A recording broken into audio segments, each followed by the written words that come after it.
Cold weather is on the way. Be ready with a stop in at Today's Pro in Shelby. From gas logs to fireplaces to inserts and more. With name brands like Menneson and Empire.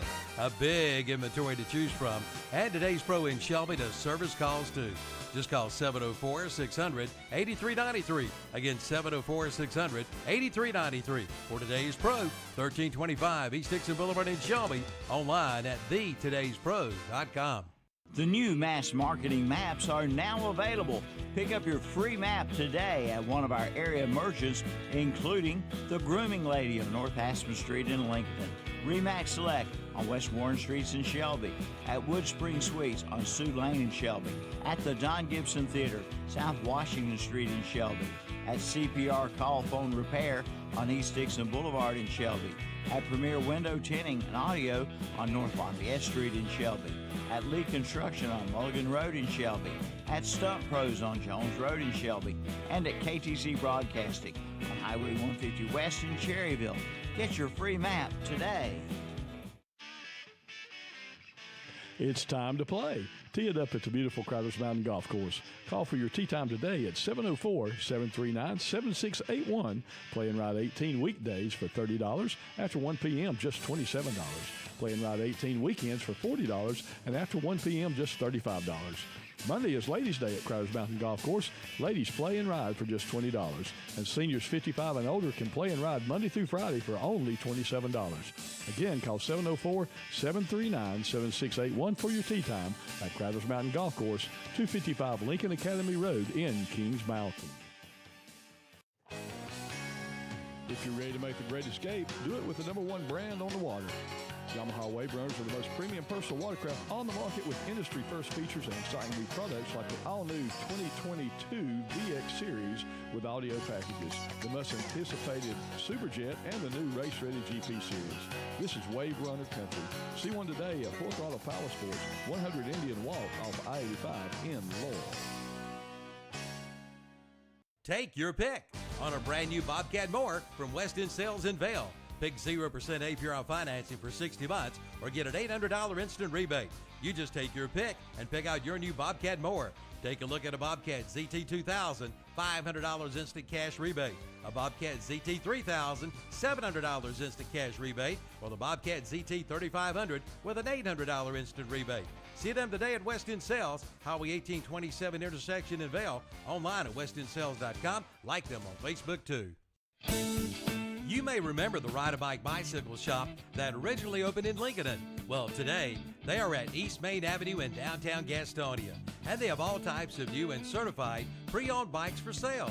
From Greenway to mountain bikes to electric to gravel bikes. They have them all. And they repair almost every bike and feature a full-service parts and accessory department. They'll even change out your seat to give you a more comfortable ride. Ride-A-Bike Bicycle Shop, 140 East Main Avenue in downtown Gastonia. Online at rideabike.com.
Chosen breed, you don't see too many like me. Cause I am one of the reasons you do what you do when you wanna be me instead of you. Cause I am still on beat, showing love to the streets. Come on, you know me, cause that's who I am.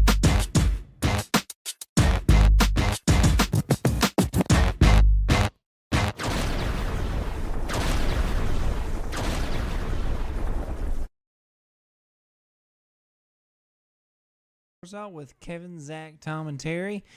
The Saturday morning right after our first night of high school football. Yeah, is that all you got? I mean, we want to thank McDonald's for supporting our breakfast every Saturday morning. There you go. There you go. McDonald's in Cherryville. McDonald's in Cherryville. He loves them so much. You went twice. I know you went twice this morning. You loved them so much. Well, I tell you what, Zach's got the best job at KTC. He gets personalized catered breakfast. He gets chauffeured to the games. That's right. This is a VIP right here. It's VIP. He's VIP. He got to ride in the Mustang last night. I did. VIP. In the back. No, I got sick in the back. I put him in the back. Was it just y'all two? Yeah. Oh, okay, I was about to say. Yeah, I asked you surely when we God, pulled up. Matt It was in the back or something. yeah. I put him in the back. Well, thank God y'all didn't have to. When y'all said that, I was like, I got other vehicles if I have extra passengers. I was thinking, that's awful cruel of Tom. Don't he's got a bigger car? He's making Royster. Yeah, we might go ahead and make Royster sit in the back on that one. Well, how's your weekend or week, JP? Good week? Yeah, it was a good week. All right, good week. Well, what'd you have for breakfast this morning? Have you had it yet? I haven't had it yet, but I have a strawberry cream pie and a sausage, egg, and cheese biscuit with round egg. Okay. Tom? I had a bacon, egg, and cheese McMuffin, and I also had an apple pie, and that's probably the first McDonald's apple pie I had in a long time, but I had a little coffee to go with it. Real nice this morning. Terry, what'd you have? Sausage, egg, and cheese McMuffin, like always. You better watch that apple pie, Terry. Terry, what are you drinking? That apple pie might grow legs. Huh? What are you drinking? What am I drinking? Yeah. North Irish Carolina coffee? State. North Carolina. He can't get an answer on what's in there. We always wonder. Tom, I'm drinking coffee. Terry skips It's usually over. a Diet Dew said no better. Terry skips over that. Got a part. drink. It's full of white light and probably A soda. Zach, what you get this morning? I'm working on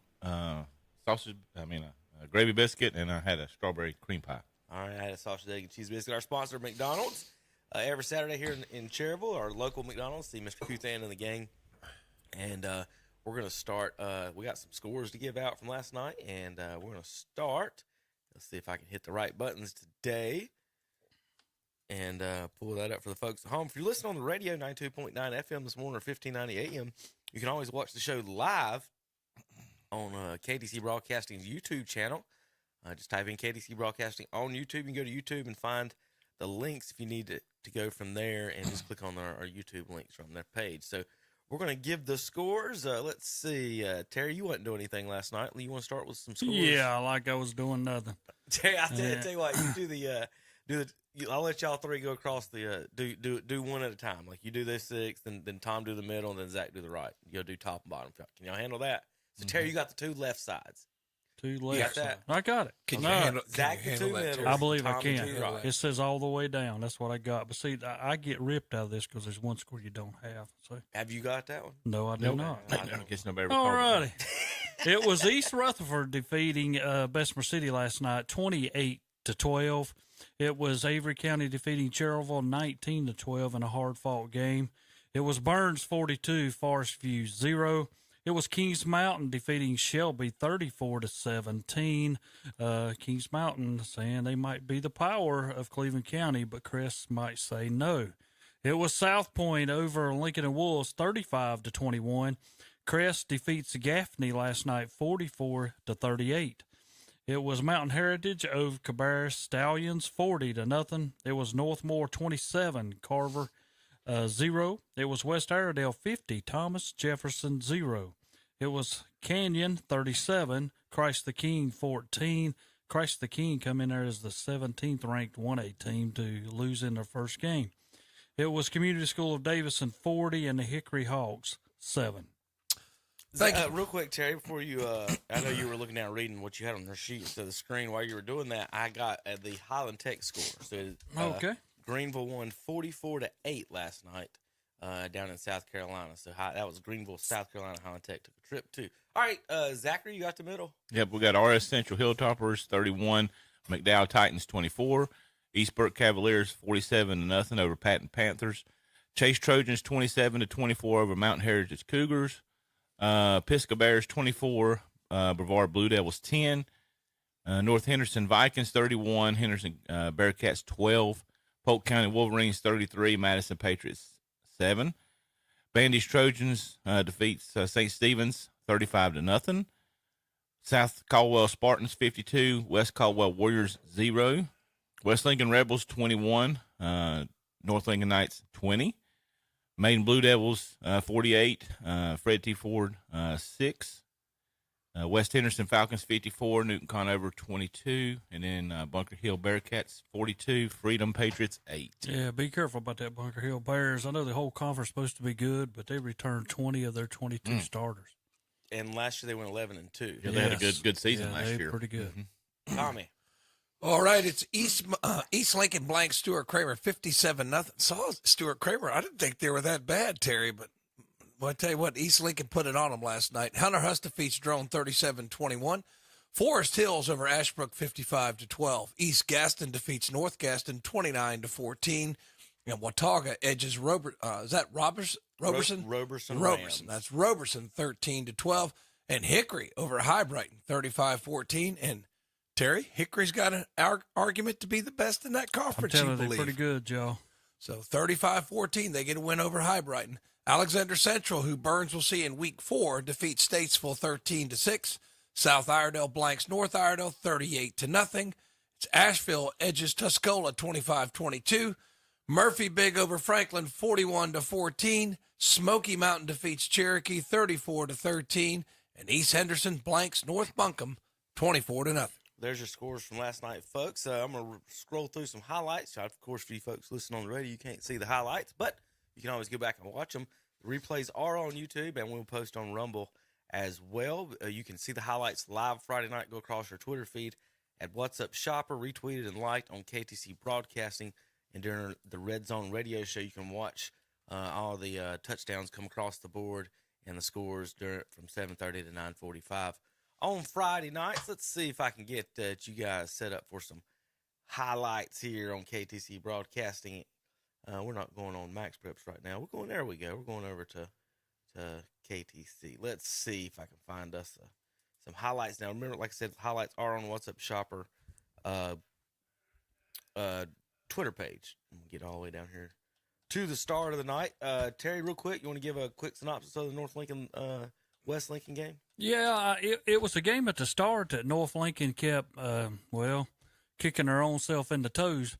They fumbled 4 times in the first half and should have had a pick on one of them, but it was tipped off a guy from West Lincoln and ended up in one of their receivers' hands. But they kept, every time they'd get close, they'd do something wrong. But for West Lincoln, it was a steady game, nothing that they would probably sit back and say, hey, we're happy. I mean, they come out with a victory, but early off they got out to a 7-0 lead. Then North Lincoln kicked a field goal to make it 7-3. Then they kicked another field goal, making it 7-6. And then West Lincoln scored a touchdown and then was getting ready to kick an extra point, but then there was a personal foul and they got the ball moved closer to the line. So West Lincoln decides to go for 2 and does not get it. So they're up 13-6. North comes down and scores to tie the game at 13-all. So it ended up being tied at the end of regulation, 13-all, and they go to overtime. And what a game then, because West Lincoln got the ball last, and everybody knows what's going to happen then. Once North scored, West Lincoln scored, and everybody knew West Lincoln's going for 2. And they did and won the game, 21-20. So did North miss the field goal or their 2 points? They got it. No, they got 2 all field theirs. goals and 2 touchdowns. Yeah. No, I'm talking about. Okay. Yeah. In overtime, North Lincoln kicked the extra point. Yeah, they kicked the extra point. Oh, yeah. Right. Yeah. Right. Yeah, Okay. they kicked theirs. Now, he did miss one earlier in the game, hit the crossbars and bounced back. But overall, I mean, West Lincoln, you know how you play games during the year and maybe you should lose? Defense for West Lincoln was solid. I'm going to say the defense played out their tail last night. But offensive-wise, I mean, they got a few things to work on. New running backs back there. I mean, Winnick is still there, but they got a kid that transferred from Lincoln, and Caden Smith, who's the other running back. Who and scored he the had first touchdown here? Caden Smith. All right, so we're going to roll through them real quick. Yep. Terry, you can tell us what happened here. 7-0 score. Touchdown for West Lincoln. It's Caden Smith. And let's go. That's East Rutherford, not you guys. Let's see. Tanner Howard was there last night covering them. Is Big Fumble in the game right here, Terry? Was North Lincoln about to score here? It looks like they were in the red zone. Yeah, they were. They were down there a couple times and fumbled. Fumbled on their own end a couple times. Real quick, Zach, hit the button. Mm-hmm. We'll get some live action. Terry, where you at in there? Do you see yourself? No. Got you in the yellow. I'm up in the top. Yeah. Was that not? We're gonna leave it on. Yeah, leave it on for a few. Wrong answer. Yeah.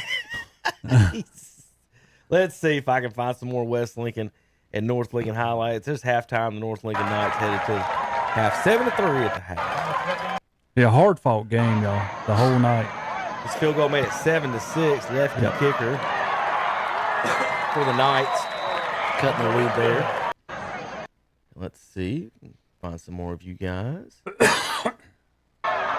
Quarterback rolls left, big sack here on 4th down, Terry.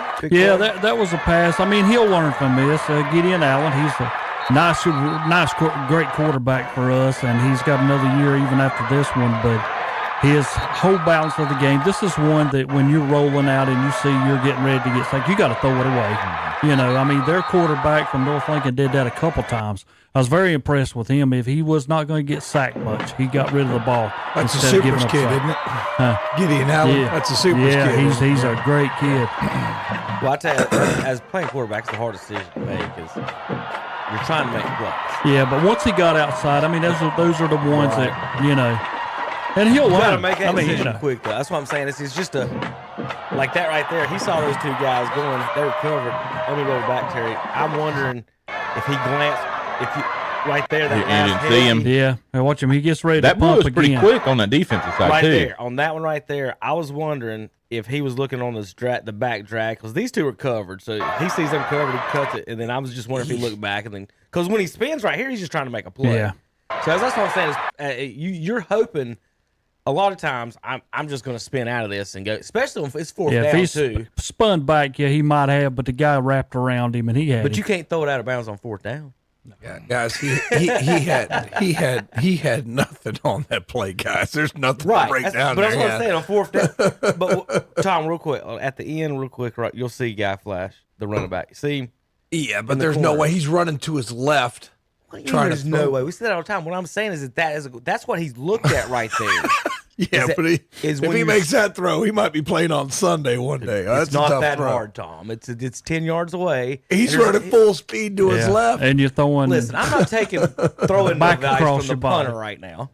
You can roll left and throw it 10 yards and be just fine. What I'm saying is that's what he probably looked at, Terry, when he stopped there. And on 4th down, you're trying to make a play and not look. There's no way he was looking to throw that ball away at all on that one. I'll give him a pass on that one if they're listening. How about that? How about this one? 13-6, West Lincoln. Who got this one, Terry? That's Winnix. Yeah, Jalen Winnix. What kind of play was it? We kind of missed the play on that. Do you remember? I cannot remember. I remember he went around the side and it was tossed to him, and then he took it in. North Lincoln. 13-13 right here. What happened on this one? We got the end of it there. No, it was just a basic pass. I mean, they just marched down the field and then hit a guy on a wide out, but to tie the score up. But triple option. That's when they took the lead right there in overtime. Tanner said the first cannon scared him a little bit. He's probably close to it. The first one scared him a little bit. Well, now he'd have been on the other side of the field for that one, though. All right, now here's the question. This is what I was wanting to bring Mr. Centerfone tonight. Does he get in? There. See, he crossed. That was right. Wait a minute. No, he crossed. Go back up. Look at him. Go down here. No, he never hits the ground before he scored. Right? It's a sneak. Yeah, he's not down. He's not down. No, there. not this. There he was. That ain't the play I was talking about. We'll get to the other. The go for 2-1. Oh no, there he is right there. Let's see. Might have fumbled that ball. Did he? No, he's in. Yeah, he's in. Yeah, he's in. Yeah, they're saying he fumbled, but he broke the plane first. I think the ball did come out, Terry. Yeah, I think it did. I'm the first one, guys, and this right here, boom. Yeah, he scored. But even if you did, like you said, it crossed the plane. It's over. But now, see, that's where I always go back, because when we're talking even in the NFL, I think right there, I think totally. I mean, I'm not against. I'm glad we scored and we won. But I'm always in any college, whatever. If you cross and you fumble, you got to finish the play. I mean, finish. I mean, that's what they want the wide receivers to do. Finish the play. All right, Tom, Bulldogs win 42-0. Let's scroll through you guys real quick. Down at Forest View. Yeah, this wasn't a game. I think Burns scored every time they touched the ball in the first half. Yeah. Had a punt return for a touchdown. Had a interception. Yeah, well, that interception was called back. We'll start with the first one. Because I didn't have names and numbers. If you could try to remember, help us right here. Mooney, a first little pass slant. That's Surratt. That's Kamari Surratt. Well, what was good right here? He threw it right by the referee. Watch him. Boom. He's got a good arm. Our offensive coordinator loves that play too. He loves that little quick slant, and we run a lot of those. He's got a good arm. He can sling that ball. He can throw it 50, 60 yards. All right, second drive made it 14-0 here, Tom. Yeah, I think this is going to be. It's a run, I believe. Jeremiah Norris right up the middle. Yeah, it was. And you just see, look at that hole. I mean, they just were opening all up night. Big holes, and they didn't even have Kayvon Bonner, their best offensive lineman. He got hurt in a scrimmage. I think that was the bomb to Warwick. Or no, that was the punt. That was Surratt on the punt return. And I thought they were going to get a penalty for too many men on the field. And originally, I can't remember, they swapped who was going to run the punt back, and they ended up with Surratt back there. No, y'all had to sit on y'all's side, huh? No, that was just the cameraman. Yeah, I pulled it back over there. There wasn't a whole lot of room on their grass to be on. Yeah. Did you see that was the bomb to Warwick? Yeah, he comes up. He comes up. Thought he was hurt, but he wound up cramping over here in the corner. He had two of those. Yeah, we had a couple guys who has a few cramps. Oh, it was crazy last night. Cramps. Yeah, on the video. Yeah, that's all it was. Cramps cities. Timeouts and all the games last night for cramps everywhere. They actually had Did I skip one? No. 36-0 Tom right here. Bulldogs. It's 40-10 and up 42-0. Is the handoff to Norris? Yeah, this is going to be another Norris touchdown. Look at right up the middle. Look at that hole right there, not untouched. I mean, it's just I thought Forest View would be a little bit better. Had a lot of penalties. The coaches seemed to think they were going to go 3-4, but they went 4-3. They went like. This is a big pass play right here. We might have saw this one. This was the first one. This is the last one. The second one, yeah. 42-0 right here. Mooney to Warwick. Yeah, and look how open he is. Right. That happened. Did that happen twice? He got so open, I had to catch the camera up. This is the one he cramps up on. He comes over here and falls. Well, I believe that was the first one, and then he caught another one later. We're gonna now let's roll through the crest ones. The Tom, since you guys will be playing them next week. They beat Gaffney last night, and in a big game, 44-38. That we got the end of that here, caught it on KTC. Yeah, we were listening on the way home and said that Gaffney's quarterback was knocked out of the game. Yeah, just for a few minutes. He came back, so it wasn't totally gone. But yeah, he came back. Let's see. We're gonna get a call here in just a few minutes from in East Rutherford Coach Russ, and I guess Coach Pruitt if he gets time today. But let me see. I think Shannon's got my crest place here, so I'm gonna skip over to him real quick. All his tweets. So last night, Tom, there was so many people at the crest game, and then of course at the Kings Mountain game, that we had their scores didn't come in till the game was over, so we had delayed scores. On the Crest game in the I was lucky. My brother was at the Crest game, and he kept texting me updates. That's how I was able to keep up with that. I guess you heard that probably last night that Danny was over there, and it was. They were all up on the bank. They were everywhere. They had to have 5,000-6,000 people there easy. Well, I hope they sold enough hot dogs to buy another set of jerseys next year. That's what I'm concerned about. Crest 26-24 right here on this one. Husky. Looking left, rolls left, escapes. Now, see, y'all would have wanted him to throw away. Y'all just told that other kid at West, throw it away, Terry. Then he throws a touchdown. Well, same play. That's what I'm talking about. Quarterback we never think we're down until we're down. We really don't, and that's what you're taught, right? Yeah, it is. You're It right. is. It is. Don't go down. So throwing it away is really, really hard for those young kids. All right, we're not gonna worry about Gaffney's touchdown there. Let's watch Crest here. This is the only one that I see. Around the end, that Javari Green got a good touchdown. I saw the green one. That's the one I saw. It was like a little screen pass or bubble screen. Yeah. Tip score here. That we got a really good angle on that one. A different one. There's the field goal. Now that made it 44-38, and that was really big because that forced Gaffney to have to score the touchdown there at the end of the game, and so that. I believe was a really big key play in the game for the Crest Chargers. I think this is watch this pass here, guys. Tom and Terry, from it's just a line shot. I mean, it barely gets over 6 feet off the ground.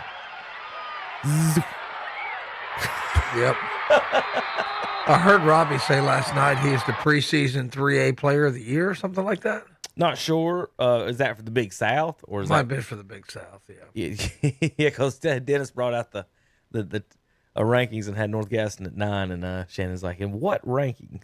There's that North pass I Gaston? said that got tapped they're in the Big South. Okay, I was getting ready. I was getting ready to say. See, all of you felt Boy, the I same didn't way. even see that. That's what Shannon was talking about. It was across the board. It's in the Big South. We covered it at the end. He started reading it. We're like, What? We were actually listening to that, and I was like, "What are you talking about?" And then Yeah, I remember now. I think Stuart Kramer was 8 or 7. Yeah, because Yeah. we were like, I walked down the hall What? and I heard that, and I was like, oh gosh, I better get down there and clear that up. So here's that tipped touchdown pass that we just saw at the other end. Watch this guy.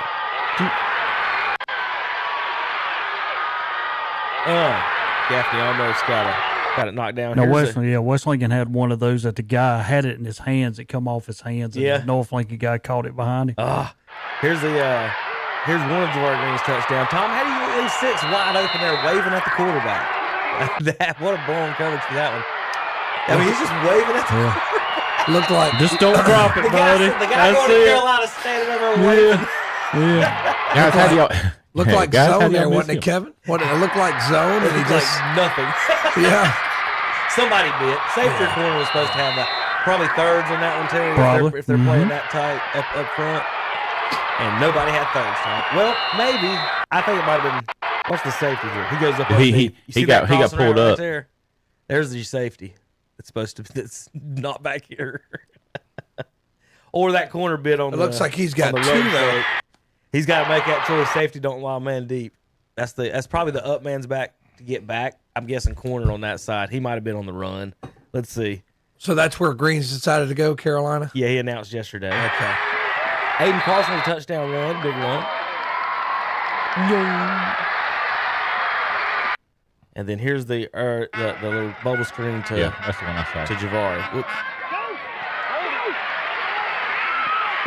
I like when they run to our counters. When we get the good shot, and they run. We've got to tell the coach. Tell him.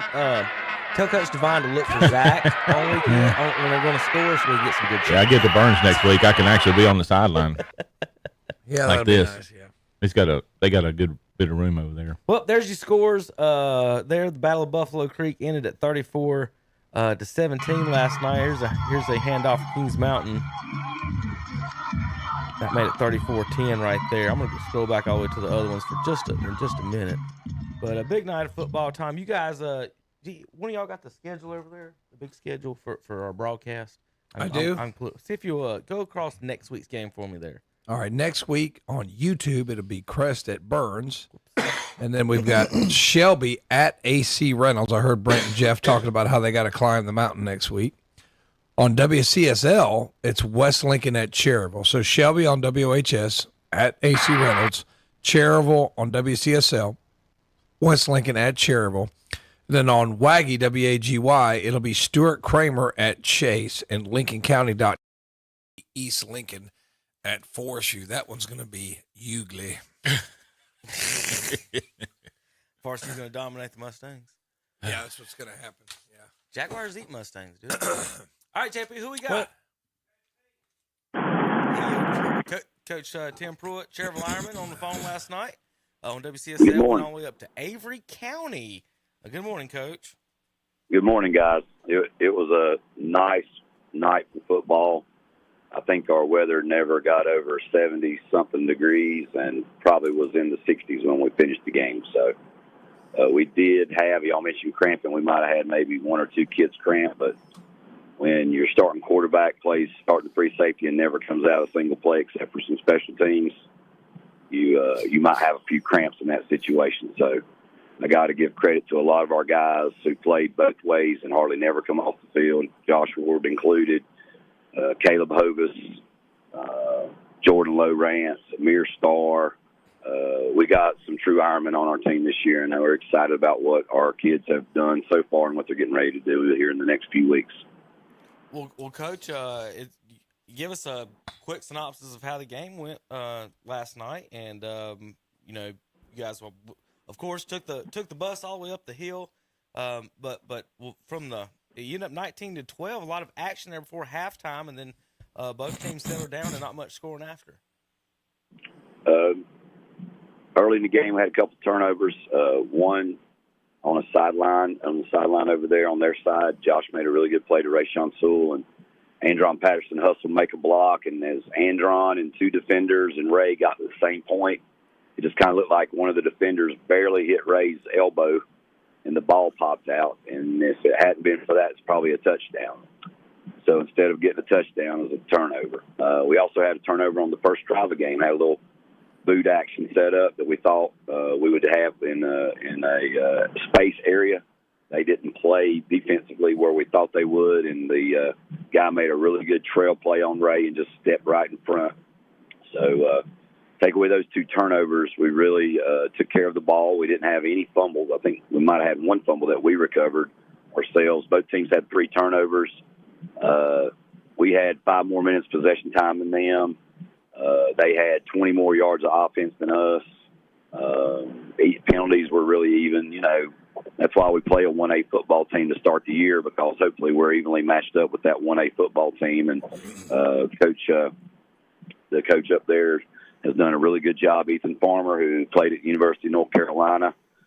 Big, strong kids. Now, their starting quarterback was injured, but their backup quarterback made a few plays, and they had the wide receiver number 1 and a running back number 7, both really good players. But overall, it was a really competitive game, and our kids stayed in it. We got to inside about the 5-yard line in the last 2 minutes of the game. Had an opportunity for a touchdown play, didn't quite make it. There was several plays in the game that people look back and say that's one play's difference. There's never really one play that's the difference in the game. It's a multitude of plays, and our kids just really played hard. And I mentioned a group. We have some other kids that need to step up.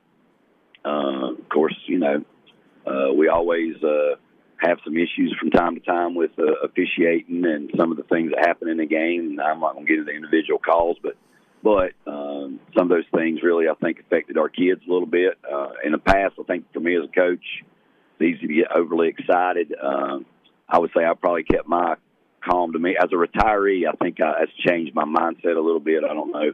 But I think I handled that a little bit better. But I think my kids might have been used to the old Coach Pruitt, and they kind of got lost in translation there.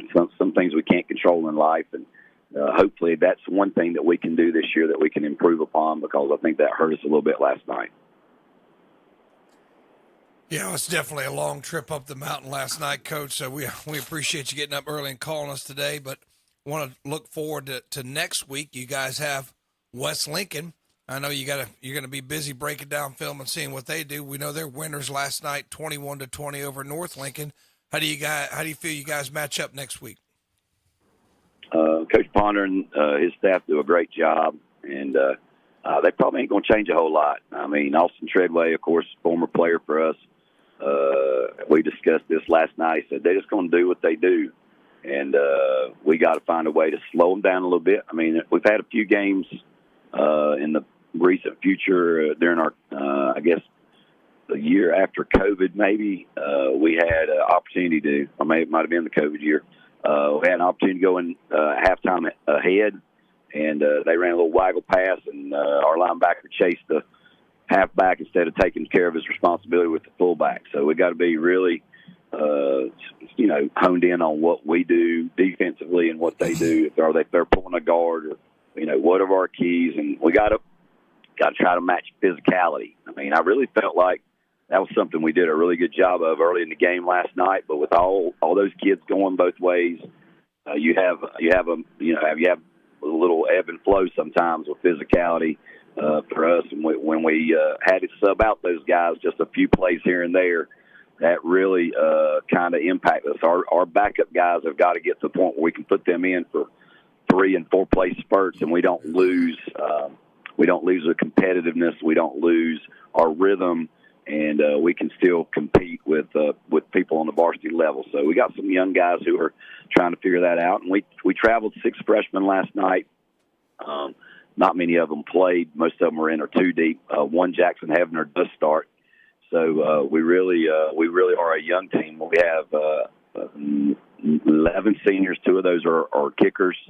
So we don't have a big senior group. So we're looking for those guys to step up. And as the year goes along, those seniors become super seniors, and those juniors are getting closer to their senior year and so on. So we just got to really come out and play really good on special teams. I felt like we had a few plays that we had some issues. We had a snap on a punt. Justin Hauser did a good job of corralling, but just barely punted it down the field. Later in the game, he had about a 50-yard punt, and then a little later in the game, he had another punt that I know he wasn't happy with. But, that's early in the season stuff. Hopefully our biggest improvements from week 1 to week 2. And hopefully when people come, they're going to see mirror images. We're under center wing T a lot this year. We got in the gun last night for 2-minute offense at the end of the game. We had our longest drive of the game last night, the last drive of the game. We just didn't put points on the board. So, and we would have been in a position where Coach Ponder went for 2 in the win. That was our goal, too. We just didn't get it across the goal line. So hopefully our kids are hungry. I saw a lot of disappointment in some kids' eyes last night, and I think that's something that you can't teach sometimes. So I think our kids have a competitive spirit, and I really like the cohesiveness of our team this year. If we can put those things together, I think we can be really competitive as the season goes forward. Well, Coach, we appreciate you calling in, and good luck moving forward. And I know you guys don't get much of a break on the weekend. It's washing clothes and watching film and getting ready for next week. So, there's no rest for the weary. Just keep working hard, get your kids keep buying in, and good luck moving forward. Appreciate it, guys. Y'all have a great day, and go Ironman. All right. Thank you, Coach. Thanks, Coach. Have a good weekend. All right, that's Coach Tim Pruitt, Chevrolet Ironman. They lose 19-12 last night on against Avery County. Let's see. We're gonna talk to Coach Russ at East Rutherford here in just a minute, and about their win last night over Bessemer City, 28-12 in that conference. Terry, you want to read some scores while we wait on those calls? Well, yeah, I will do that. Also, I want to touch base on a few teams that come out as ranked, at the start of the year. And Drone went down last night in the 1A, and Christ the King went down. We mentioned those. Shelby went down in the 2A, after being ranked up there. But everybody else around our area who is ranked, like Burns, Chase, Bunker Hill, Community School of Dayton, Maiden, and West Lincoln, and Kings Mountain, South Point, East Lincoln, Crest, and Watauga, all those teams won, and those teams are ranked in the top 25 of the polls coming into this year. All right, Terry, we got Coach Russ on the phone. JP hit all his buttons right. Coach Phil, you there? Yeah, I'm here, guys. What's up, Coach? Big win last night. Start the season 28-12. How does it feel being undefeated as a coach? I could just say that we had the mantra of just go 1-0 this week. We accomplished the goal, took care of business, and feels good to wake up on a Saturday morning. Well, good morning, good morning, Coach. I'm guessing you guys had a good night and celebrating everybody's first win. Tell us a little bit about how the game went. It looks like you guys took off to a lead and kind of kept it there the whole game. Yeah, I'll be honest. It was a great game. Bessemer City's got athletes spread out across the whole field. They're a very formidable opponent, especially for a 1A program. We came out with the idea that we were going to take our offensive front and try to establish a running game early. Defense felt like they had a great plan all week, and it showed up early on, and we were able to kind of take away some things that they were really good at.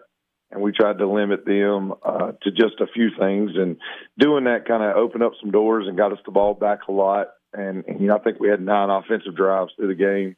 We've got things that we've got to clean up, but we just kind of stuck our nose in there and said, hey, we're gonna run the ball. Once we run the ball, it's going to open up some things in the passing game and make it real easy for the quarterback to hit some early open targets. And we were able to jump on the board, stay ahead the whole time. And, we were just real proud of the guys. I think the craziest stat was told to me at the end of the game by the newspaper was that's the first win at Brian Harrell Stadium since November 8th of 2019. So first home win in 4 years for East Rutherford. Congratulations, Coach. Coach, I want to ask you something. I know as the program you went up there and you lost some guys who elected not to play football, and then some of them have come back.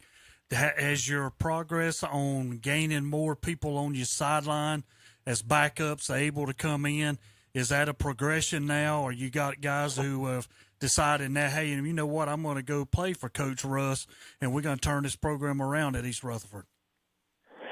Yeah, and I think it's a tribute to my coaches as well. I mean, we've hired the right guys. We've hired the right pieces, getting a strength coach, getting, 2 great young coordinators that are at the top of their game right now.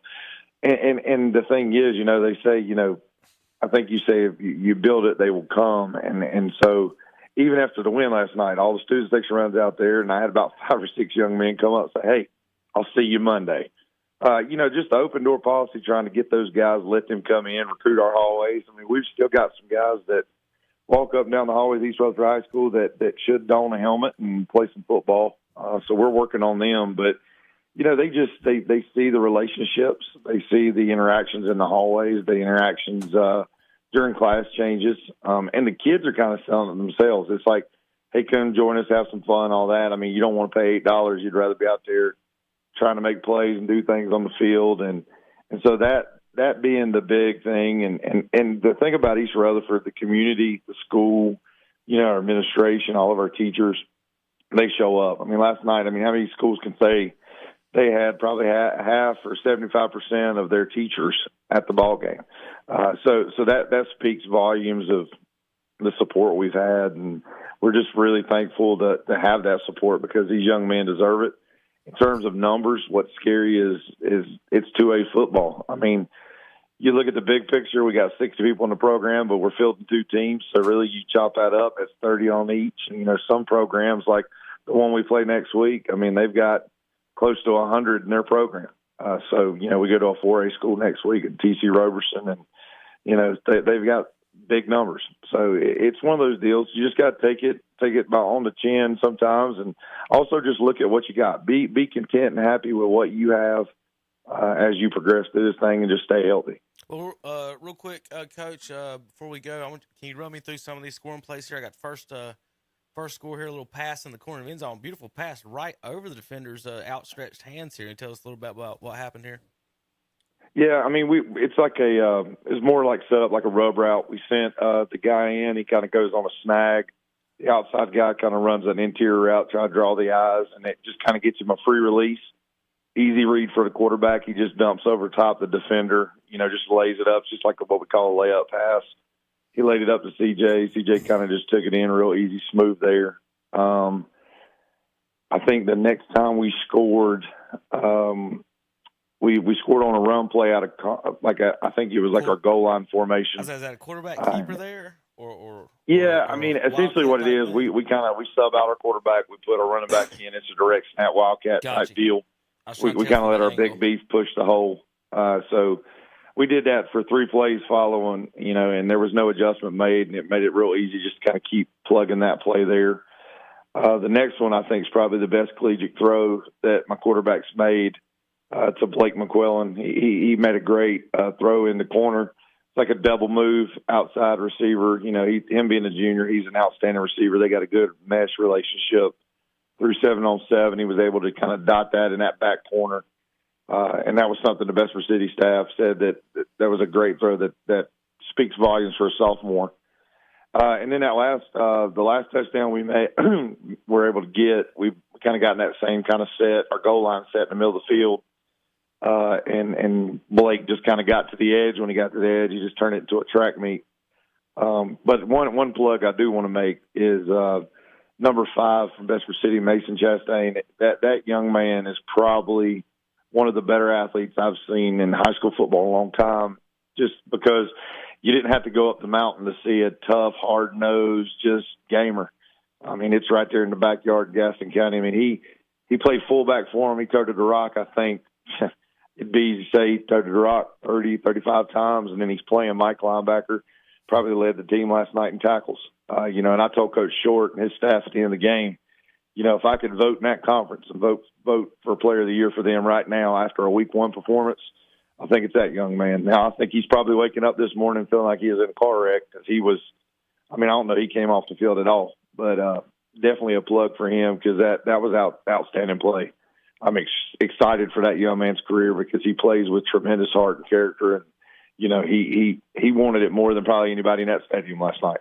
Coach, well, one final thing, I usually don't get into as far as the comments on the other team or anything, but you coached at Bessemer a little bit, and I can't tell up close because I see it on the video. What's up with these white helmets that I'm looking at?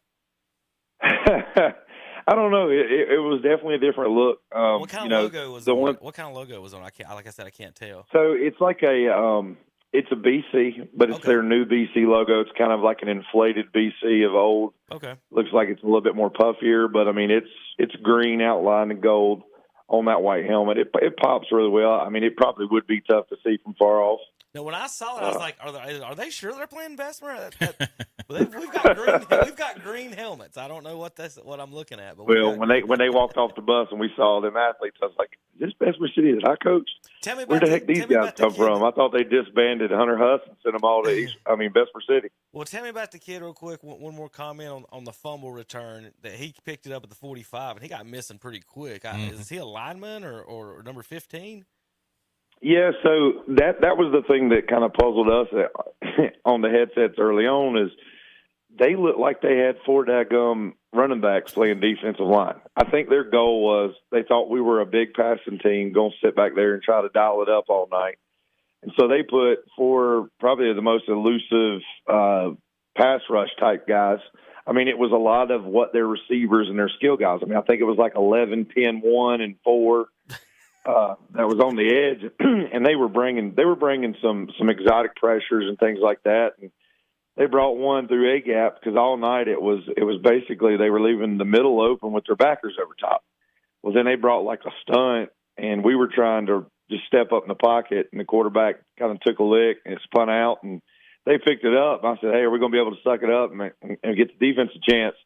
And my guy up top, because I was kind of down behind the offense, guy up top, like, "Oh no, we just lost that track meet." and I told, and dude, we told him all week, "Hey, y'all making a track meet? We ain't worked on our track stuff yet. We've been working on football. If we get out there and you try to run sprints with them, they're going to embarrass you." So we kind of knew that could be a possibility. But hey, the 2 funniest things of the night is right before the ball game, I heard a woman yelling at the band, and it was Miss Leisure. And then right when I was walking out, she said, "Hey, Coach Russ, I love you, but I hope you lose." It was pretty funny to get to see Miss Leisure before the game. All right, Coach, you have a good weekend, and you guys next week. You said going up to Roberson, right? Yes, sir. Going up the mountain. All right. Good luck. They lost to Watauga last night, 13-12, and have a good weekend, sir. All right, man. Appreciate it. Love y'all. Thank you, Coach. Phil for us, East Rutherford. We'll be back in a minute. We'll give you more scores and talk a little bit more on KDC Broadcast.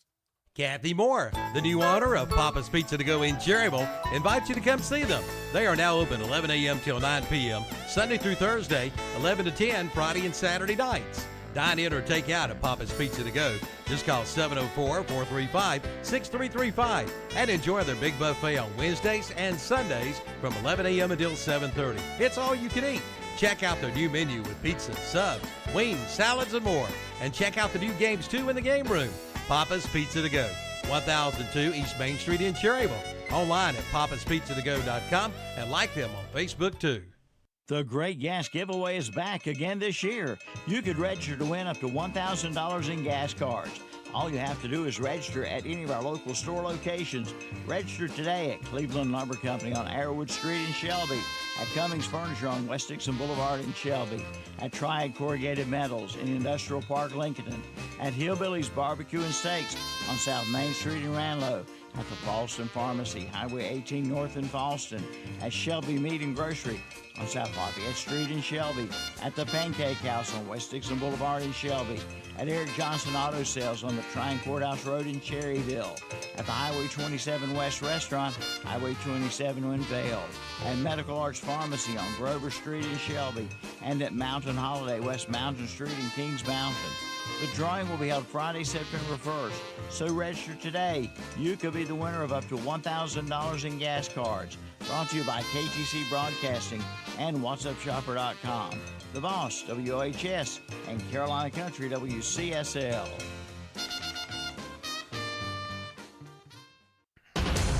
The NASCAR Cup Series. Green flag in the air, and we are racing. Heads to Watkins Glen for the penultimate race of the regular season. Trouble turn 2, Chase Elliott loses it all by himself. As the pressure to make the playoffs is on. Absolute perfection for Chris Buescher. He's going to come across the line. He will go back to back. It's the Go Bowling at the Glen.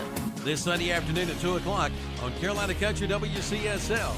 92.9 FM, 1590 AM, and online at kdcbroadcasting.com. Now is the time to get your certificate of deposit with Carolina Federal Credit Union in Cherryville. And right now, you'll find certificate of deposit rates up to 5.10% APY. APY is the annual percentage yield. Minimums apply. NCUA insured. For more information, go to carolinafcu.org. Again, carolinafcu.org. Carolina Federal Credit Union. They treat you like family because you are. Flashback 2019 has been extended at James River Equipment. Save up to $4,800 on a John Deere tractor with loader at 2019 prices. Additional inventory has just been added, so there's an array of models to choose from, like a 1025R 25 horsepower tractor with loader for just $19,999. Other models and horsepower is available for a limited time. Visit JamesRiverEquipment.com for more. Offer in 7/31/23. Some restrictions apply. See dealer for details. James River delivers. And we're back on Saturday Morning Sports Talk with Kevin and the gang, and we have a phone caller. Do you even know who it is, JP? David Devine. Okay. Good job. That's what you're supposed That's to do. the first name he's gotten right. Not make us play guess the phone caller. Hey, last night all it said was wireless caller on the caller ID. On here it said David Devine. So, I mean, it was Oh, easy. you didn't even ask him. You just looked at the ID. Sorry, Coach. Well, no, I picked up the phone originally because I didn't know he was calling in. He So just says hello and hit put you on. Coach, we do appreciate you calling. I don't know who called. It could be Tommy Lasorda or somebody. All right, Coach. Good morning. 42 nothing victory over Forest View last night on the road. Good start of the season. How you doing? I'm doing well. Hope you guys are. Appreciate you having me on. We are. We're doing good. Good. Tom, you was there at the game last night. You know, you saw everything in the house. You know, we talked a little bit about this earlier with a big win already, and then looking forward to next week's big, huge game in Cleveland County. Yeah, I just want to comment on two things, Coach, that I saw, and I'll let you talk about. One thing I thought was really great was our offensive line play. I think they opened up some big holes in the running game, and I was excited about that to see how well our offensive line played. And then on the other side of the ball, I thought we played very well defensively. I thought Surratt had a couple of nice pass breakups, and I thought it was a good timeout there. That first couple plays, it looked like we had some mix-up, called a timeout, settled them down, stopped their drive, and the defense settled in and played very well for the rest of the game. I expected Mooney to play well, which he did, and some of our skill players to play well, which I expected that. But those are the two things that stand out in my mind, and I just want to get your thoughts on those things. Yeah, I mean, ever since probably, spring ball or whatever, I've been very excited about our offensive line. We're a little bit bigger than we were last year, moved some people around, and you gotta have a little bit of beef to you about there, and so I'm excited about those guys. They've worked their butts off, and they've got a whole lot stronger. And we took Landon Dover from right tackle, and we put him at tight end. So he played tackle last year, so that's helped us out a little bit. And we put Marshall at tight end. So got a little bit bigger there as well. And then defensively, you know, I mean, we're not the biggest in the world, but our guys fly around like crazy. I've been so proud of them in the scrimmages. I've told them I didn't care if I did anything right, just run to the football, and they took that and ran with it literally. So they played really, really good. Yeah, I really they looked like maybe they had a little bit of a mix up there the first two plays. That was a quick timeout on defense. But they had a couple of good skill players. The Holland kid I thought was pretty good. I thought their quarterback was pretty good. He was tall. He had some athleticism, but your guys really responded and shut them down. And you know, I could touch on the deep ball that Mooney threw. He threw a couple of really nice deep balls to Warlick. I was excited about that as well. Yeah, they came out in empty there at the beginning of the game, and that kind of caught us off guard a little bit and confused our guys a little bit. But that's why I called a timeout, and we kind of settled them down and kind of told them how we wanted to attack their offense. So after that, it wasn't an issue anymore. And Ben, man, I mean, you can't say enough about Ben. I mean, he's it's like having a coach out there. A couple of those plays, I think he checked them at the line of scrimmage. I know one of them, Graham did. So that was. Coach Diamond come over to him and he said that Ben checked it. So, you know, he's extremely smart and knows our offense inside and out. So that was fun to watch. It's fun to see how he has grown so much from a freshman to now, you know, with him being able to do stuff like that. And it's just fun to watch those guys grow up and play like they are. Yeah, he started a lot of football games. Makes our jobs a whole lot easier. Yeah, I tell you it is. He started a lot of football games in the last 3 years. So offense looking good, but you know, I know you're aware of the Crest score. I know that Crest beat Gaffney last night, and they're excited about that. And you got to face them next week. We have them in Lawndale. So, you know, preparations this week, you know, I know you got to break them down on film, but what do you think are the keys are to getting a victory in that football game? Well, I mean, you know, they got speed everywhere. So, I mean, that's the biggest thing that jumps out on film, and it starts with the quarterback. I mean, he can fly as well, and he's just from what a little bit I remember from him last year, and then watching him at the Jamboree. I mean, you don't realize how strong he is. He looks like he's really strong. He breaks a lot of tackles, and those things concern you. And always him running around and your defensive backs getting lost, you know, and letting people get up behind them. I saw a couple of highlights from the Gaffney game, and I saw that happen. Him just running around and guys getting lost, and that's hard on a defensive back because you turn around and you see him running around, and your first thought is, you know, you got to go tackle him, but you got to preach to him to stay in coverage, and so that'll be something we work really hard on this week.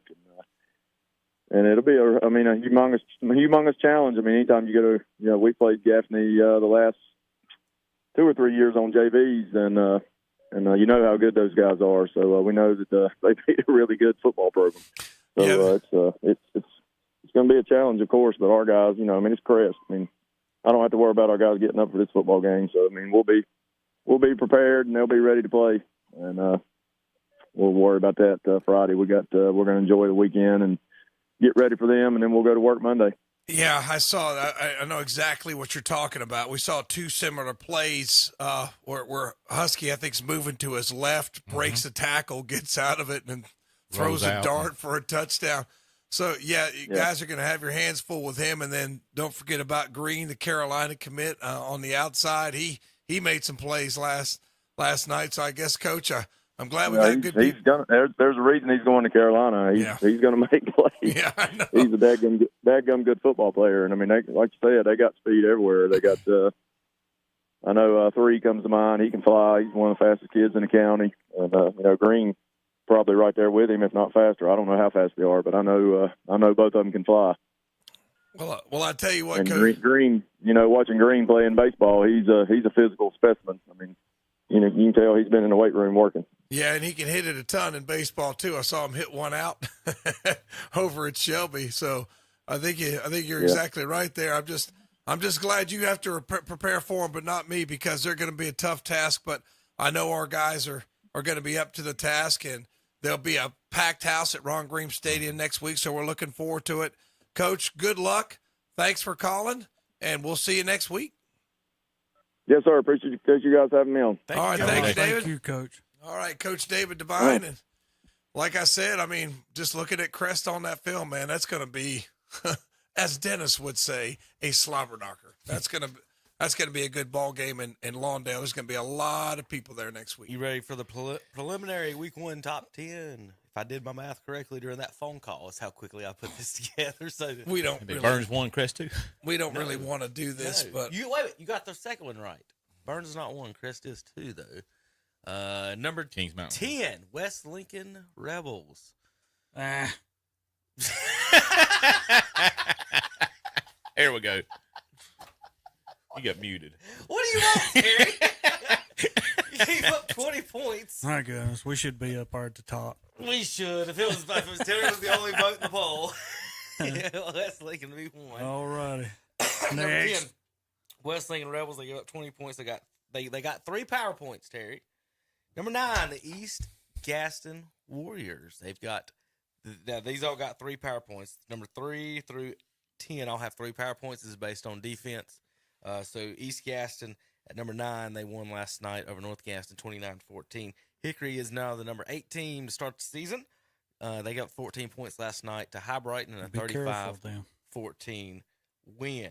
Bunker Hill, number 7 in the power poll. They win last night 42-8 at home over the Freedom Patriots. Number 6, the Maiden Blue Devils, 48-6 win over Fred T. Ford. Number 5, the Bandy's Trojans last night with a shutout at versus St. Stephen's. They win 35-0. Number 4, the Burns Bulldogs, 42-0 win against the Forest View Jaguars. Number 3, the East Lincoln Mustangs, 57-0 win over the Kramer Storm. All those teams have 3 power points, but East, Burns, and Bandy's with the shutouts, and they win the tiebreakers. Burns with 42 points, Bandy's 35, and East 57. Number 2 in the power poll, the Crest Chargers, and I'll have to listen to Dennis whine about that all next week after giving up 38 points to 4A Gaffney. Terry, who's number 1 then? If Crest is number 2 and beat a 4A school, who's number 1? Looking at the board, can you tell? It's got to be Kings Mountain. No, they got only 2 points. They only beat 2 points? They only beat Shelby. Oh, that's right. Shelby's a 2A school who's 3-7 in their last 10 games that are non-1A opponents. Yeah. That is correct. That is scary. Yeah, that's scary. Against non-1A schools in the last 10 games, folks, Shelby Golden Lions are 3-7. Well, there's a lot of ways to look at that, though, against non-league opponents.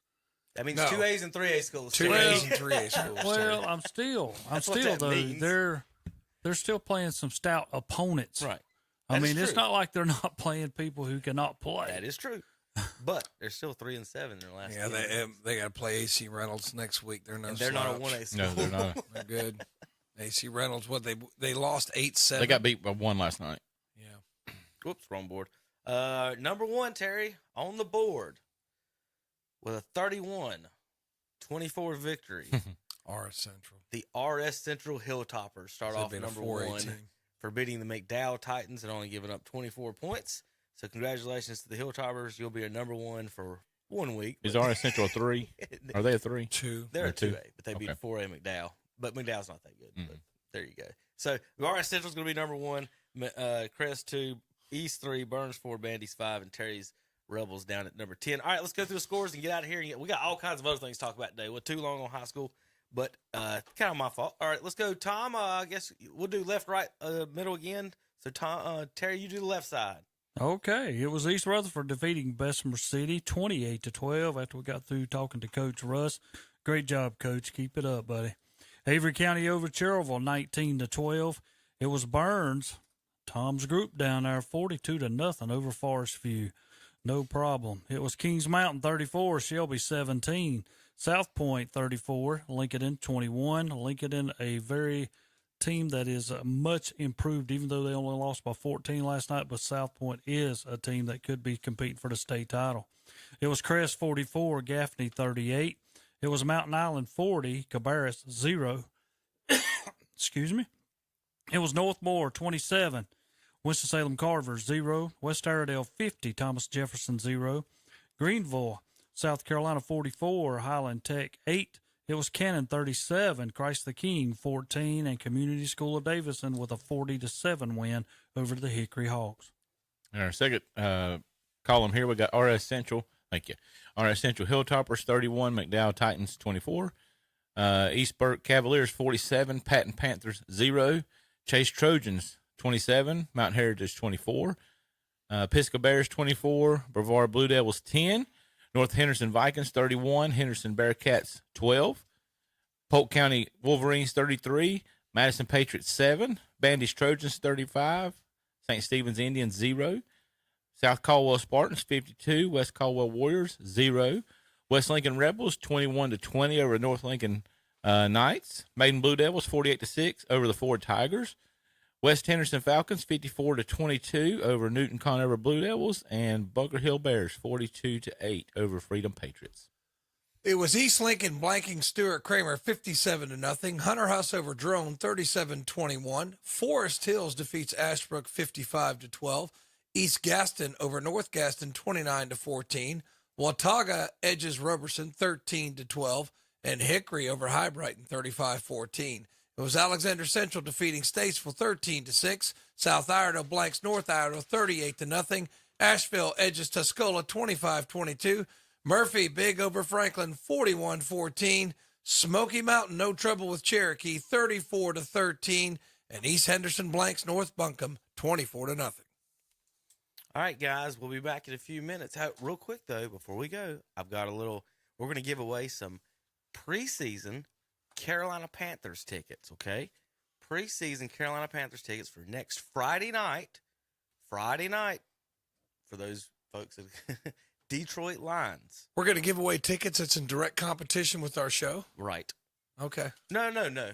Well, they'll be done before the postgame. They can watch the Red Zone sitting in the preseason. Okay. Go to the Panthers game if you win the tickets. Watch the Red Zone channel on your phone, right, Terry? I see it. That's what you. So what do you do in a preseason game? I've been to one. You know what you do? You go there and you watch third stringers while you're pounding beers. That's what it is. That's what people do. I went the other day. All right, so here's our first trivia question. That's what I was going to break down in just a few minutes. Here's our first trivia question. All right, this is a music trivia question because this is a music station. So Zach, all right, who is this? For you folks on the radio, listen carefully. You folks at home watching, you can watch and listen. Who is this handsome young fella singing right here as we go to break? JP, let him sing, and then play the commercials, okay? All right, here we go. Handsome young fella, black and white, nice shaved. Zach, anybody got any guesses sitting at the table who this is? Terry, you know who this is? Looking at him? Well, I know he's in black and white. That means it's a long time ago. Right. Oh, gosh. Here we go. I don't know why I tried. Back in Tom's age. I don't know why I tried. Yeah. Funny how time slips away. Well, hello there. Y'all don't guess. If you know who this is. Exactly who it is. It's been a long, long 704-435-2845 to win 2 tickets to the Detroit Lions and Carolina Panthers. Who's singing? Oh, my gosh. Oh, I guess that I know who it is now. Yep. One more time. Wow. Funny how time slips away. Well, hello there. It's been a long, long time.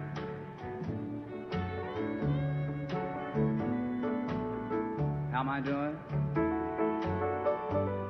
Oh, I guess that I'm doing fine.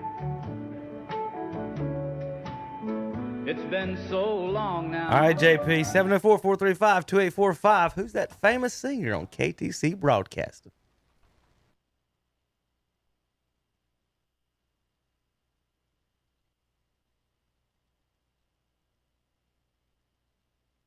Oak Grove Road with only 64,000 miles, priced to just $12,995. Or scoot around town in a 2006 Scion Xbox 4-door wagon for just $39,995. Or check out the big 2015 Ram 1500 Express 4-door quad cab truck for $21,495. Oak Grove Auto Sales, Service, and Body Shop, 522 Oak Grove Road, Kings Mountain. Online at oakgroveauto.com and like them on Facebook too. Take the escalator of savings to the second floor at Kurt's Premium Outlet in East Ridge Mall, Gastonia. Men's and ladies' bikes are $130. 12 mega rolls of bamboo paper towels are $9.99. Baby cribs for $69. Powered motor cars side-by-sides are $625. Kurt's Premium Outlet has Pit Boss cast iron Dutch ovens for $27.50 and outdoor flags are $12 at Kurt's Premium Outlet in Eastridge Mall on North New Oak Road in Gastonia. See their page at whatsupshopper.com and like them on Facebook too.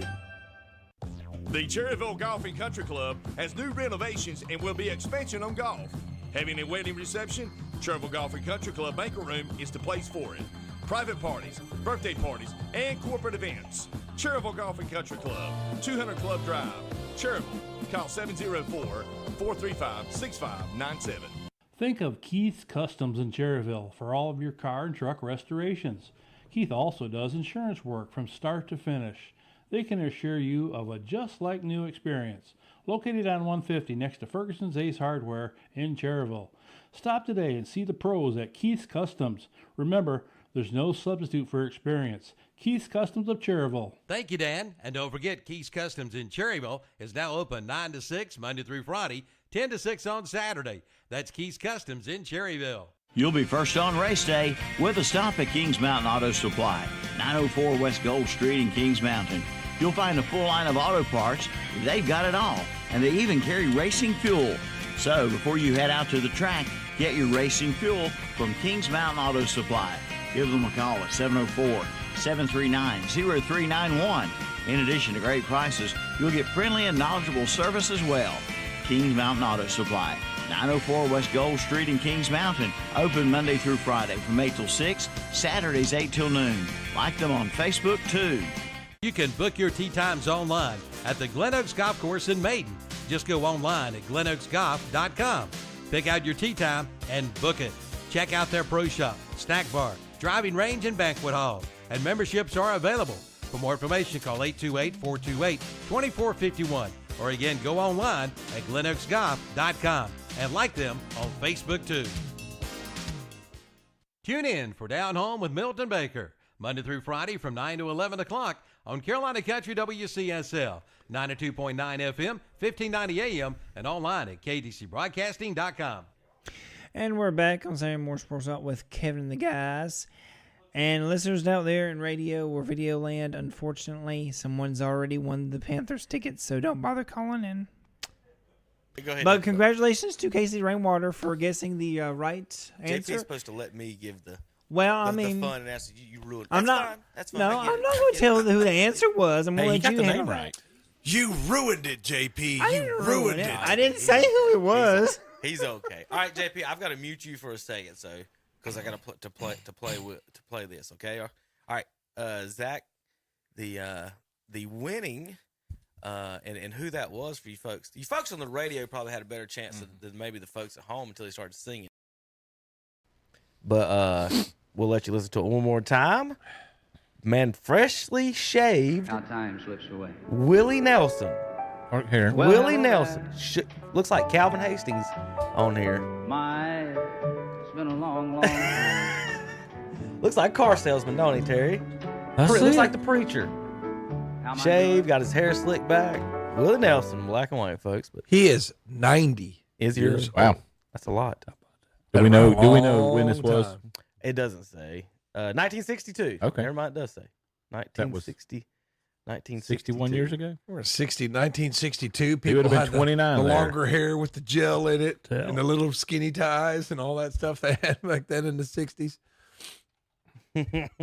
Well, we're going to talk a little NFL this week. I was at went to see the Panthers' shiny new quarterback last week, and the preseason. I saw Bryce Young, and Jets beat them pretty good, and just in my opinion, 27-0. I don't know if it looks too well for you Panthers so far starting off, Zachary. What do you?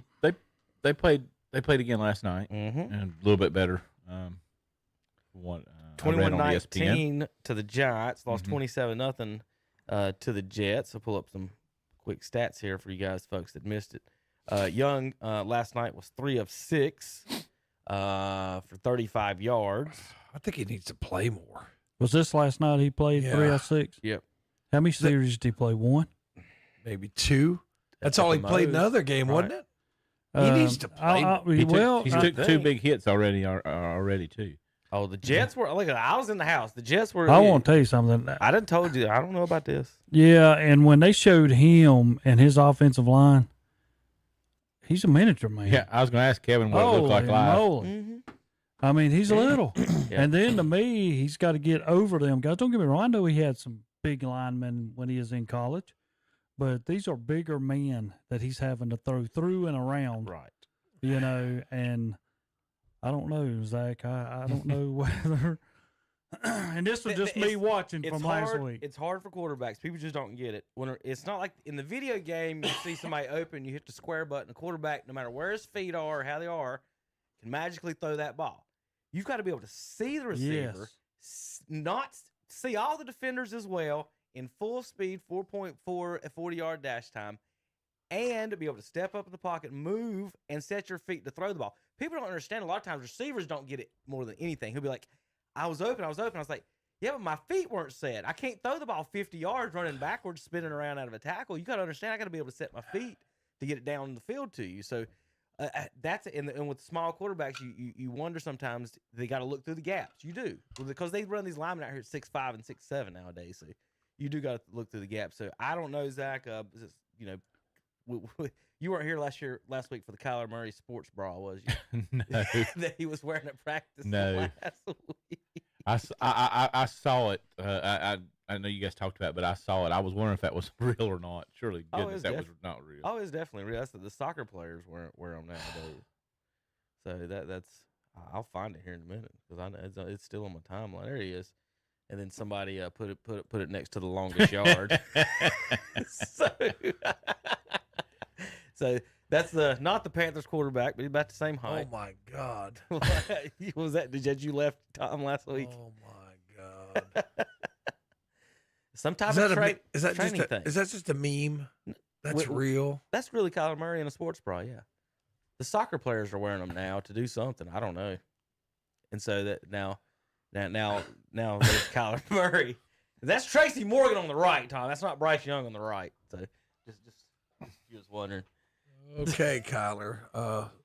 We need to have a talk. He's your man. I know, right? He's your man. This is Tom's forget hero. it. Shut up. He's your man. Shut up.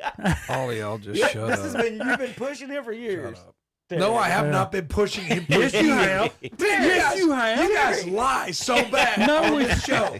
No, you lie. You need to go to Every the Catholic time we Church hear and confess your sins because you guys lie. I've not been pushing Kyler Murray for Every years. year you No, do. I have not. Every time we go to Cardinals, I got Kyler Murray. Yeah, I'm taking Kyler. I'm taking Arizona. I'm taking Arizona. This is just They went this is the undefeated most last year, ridiculous. You're all fired. This is my show. So I'm going to come in here and fire all in. I mean, this is so stupid, you guys. If I say one thing, Kyler Murray, well, he's had a good game last week. Oh, he's Kyler Murray fired. He's Kyler Murray Hall of Fame. Like, it's just so ridiculous in here. I mean, it's And just, now Zach's got one. Bryce Young. Yeah, Bryce Same Young. side. But I remember Zach sitting here a couple weeks ago. Yeah, I think we'll go Well, 13-3. We're winning the division. I'm gonna tell We're you winning the what, division. and I'm gonna be honest. I thought that until I saw him behind that offensive line that he's got, and I'm like, "Woo!"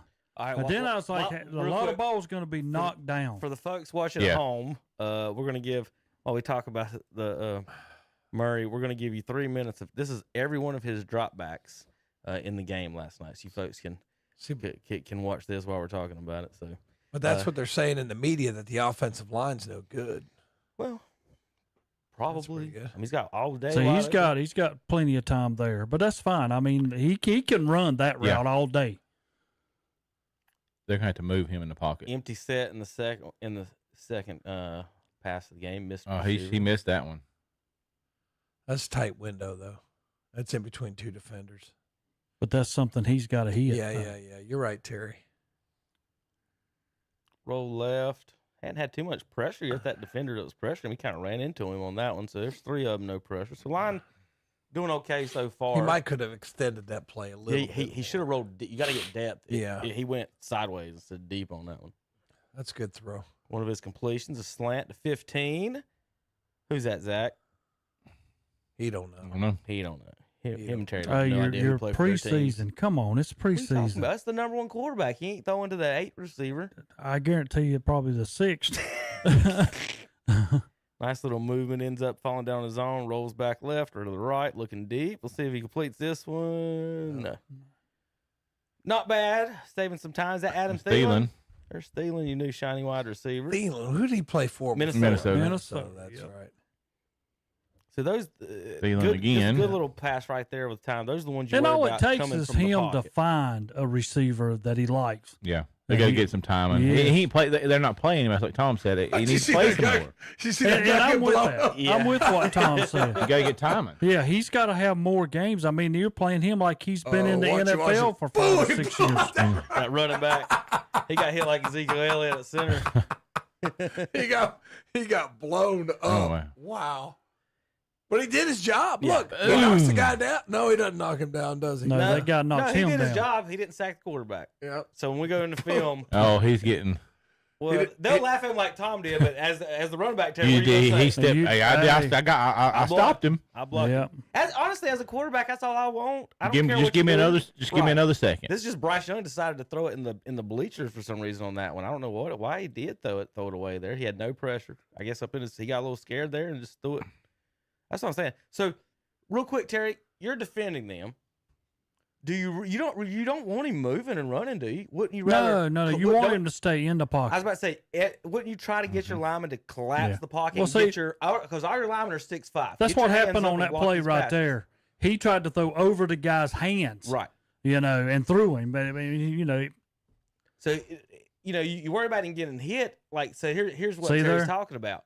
So you're standing in the pocket. All three of those guys in his lane, in his area, if he's throwing right, are all 6'2", 3, something. Yeah. And they all can go sideways with their arms and up with their arms. Everybody talk about high, but he's going to be throwing sideways and stuff. So their wingspan does matter in those gaps. So that's one thing you got to worry about with the taller one. I'm not saying he can't do it, but you just got to see it. And so we've got about 60 more seconds of more. That one was this was a personal foul. I was getting ready to say they should have threw a flag, and I don't think they did. Hands bigger than the whole man's No, they helmet. did. They Did did. they? Yeah, Oh, the flag okay. came late. Okay. The Giants fans were saying they shouldn't because he didn't hurt It's him, just such basically. a weak call. God, I hate that call. Oh, his hand hit him in the face. Wow. It's Yeah, football. I'm right. I'm with you. I'm God with you. almighty.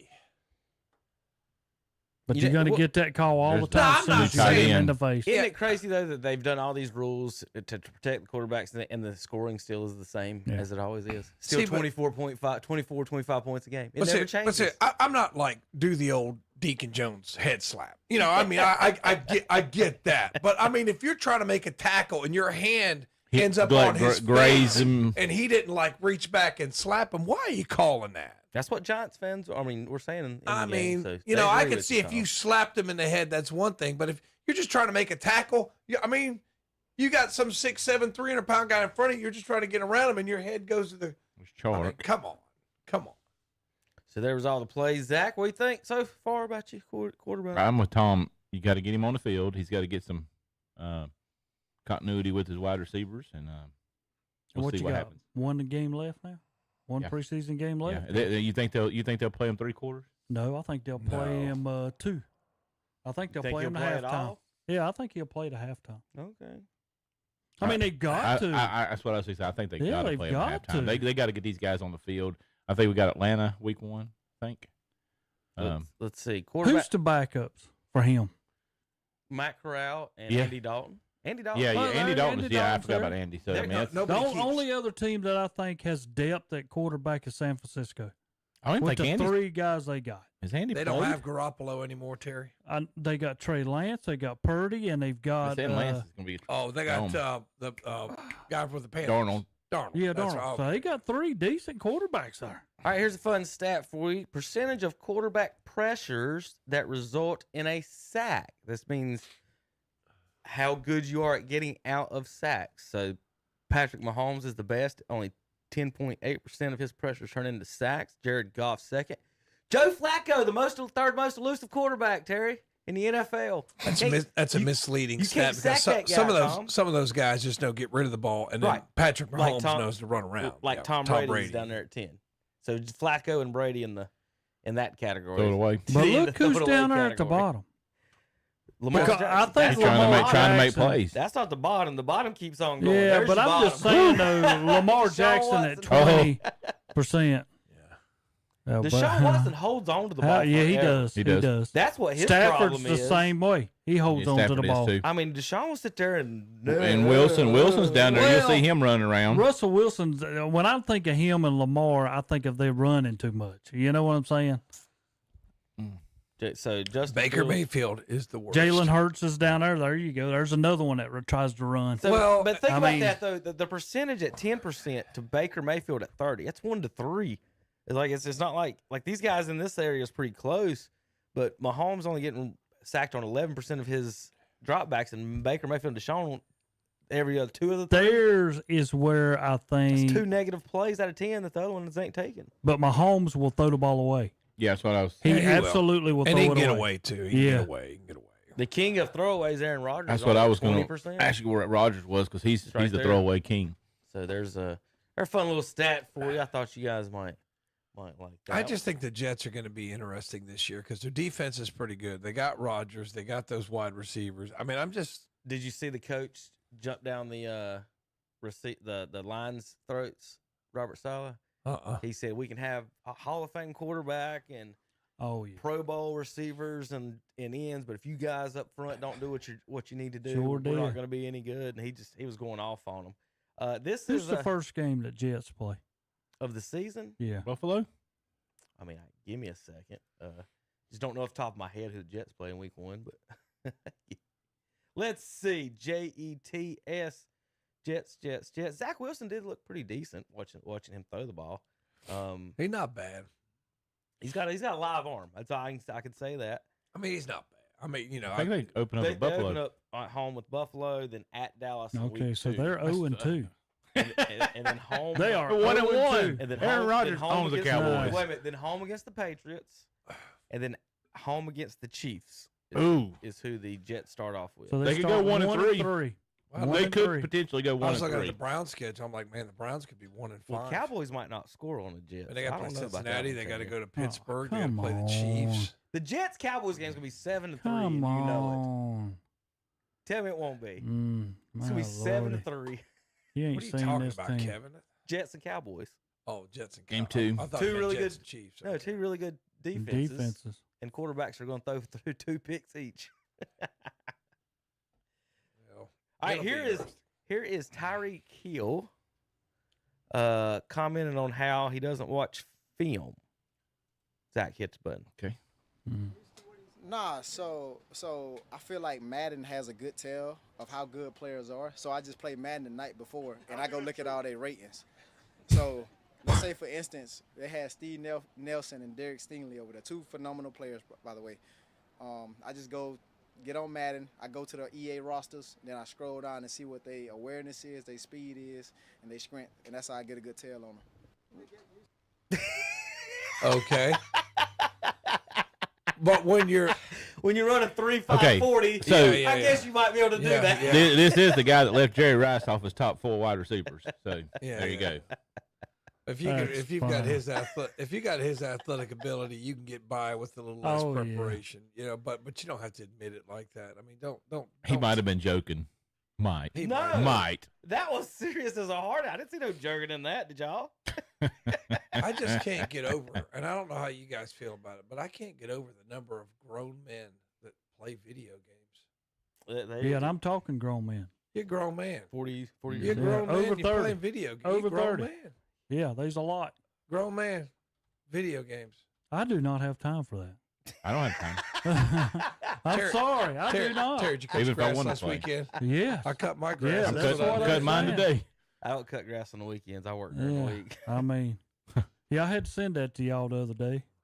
Some people around here have to work. Yeah. Well, you do work, just not at West Lincoln, Terry. Yeah. I sent you a good one, Tom. I never did get no reply back from you. I was working. Time for the phone. I'm working, man. Trying to teach these kids how to make good economic decisions. Terry over here blowing up my phone with his memes. So I got time for this. I just hope some of my students are watching because they just say, is the crazy guy going to be back on there? I say, yeah, he kind of makes the show. Even Calvin admits that. So like, what? When Calvin does not. Yeah, he does. When Terry knows. opens up his mouth, the show gets better. So I mean, so we got to keep you around, Terry. We got to keep you knows around. better. We got to keep you around. He said, I've had that young man around me for 30 years. He has. He has, because nobody else to take you. But, we do appreciate you. We do appreciate you being here. Oh, my goodness. You guys are just silly. All right, Tom, Brown's update right now? News and notes? The talk in Browns, a couple things. You got Cade York, who they're ready to burn him at the stake. But for some reason, Stefanski just really thinks he's the answer kicker. And he missed the game winner against Philadelphia. Yeah, penalty, got another one, missed it again. So Cleveland is not an easy place to kick anyway. And he's not very good right now. So, that seems to be a lot of the talk. And then you always got those guys fighting for those last roster spots and who are we going to cut, who are we going to keep. But I think the other story is DTR, the backup quarterback. Yeah, he's played very well. He's made some big time throws, and I think that he might get that backup job away from Dobbs, and I think he's going to become a favorite of the fans. But I think that Kevin, one thing he says makes sense is like your backup, you want it to be very similar to your starter. You don't want to have a Lamar Jackson and then a Joe Flacco back him up, because it's just too different. You have to change too many things. So they're excited about some of the things he does. Yeah, he's playing against a guys that they're going to be working for State Farm Insurance here in a couple weeks. And I get it, but he's looked good. They're excited about Elijah Moore, coming in as a wide receiver, and They're excited about the Ohio State guy they drafted in the 4th round. Gosh, his name escapes me. The left tackle they think might take Wills' spot. They're excited about him. And if you can get a starter in the 4th round, Terry, you've stole him. Gosh, what's that tackle's name? I got to look it up. He went to Ohio State. I should know. But he's like huge. He's like 6'8" and like 360 pounds or something. But playing really well. So they may have found a few things in these preseason games. Well, here's a new Netflix documentary about Johnny Manziel. Have you seen this highlight? No. This is him talking about film. I'll just play it for Tom. Their GM's calling me going, he doesn't watch tape. I'm like, well, he's got to watch some tape. It's like, EB, his iPad hours is 0.00. 0. Their GM's calling me going, he doesn't watch tape. They're talking about Johnny Manziel in Cleveland. Some tape. It's like, EB, his iPad hours is 0.00. Cleveland Browns. Yeah.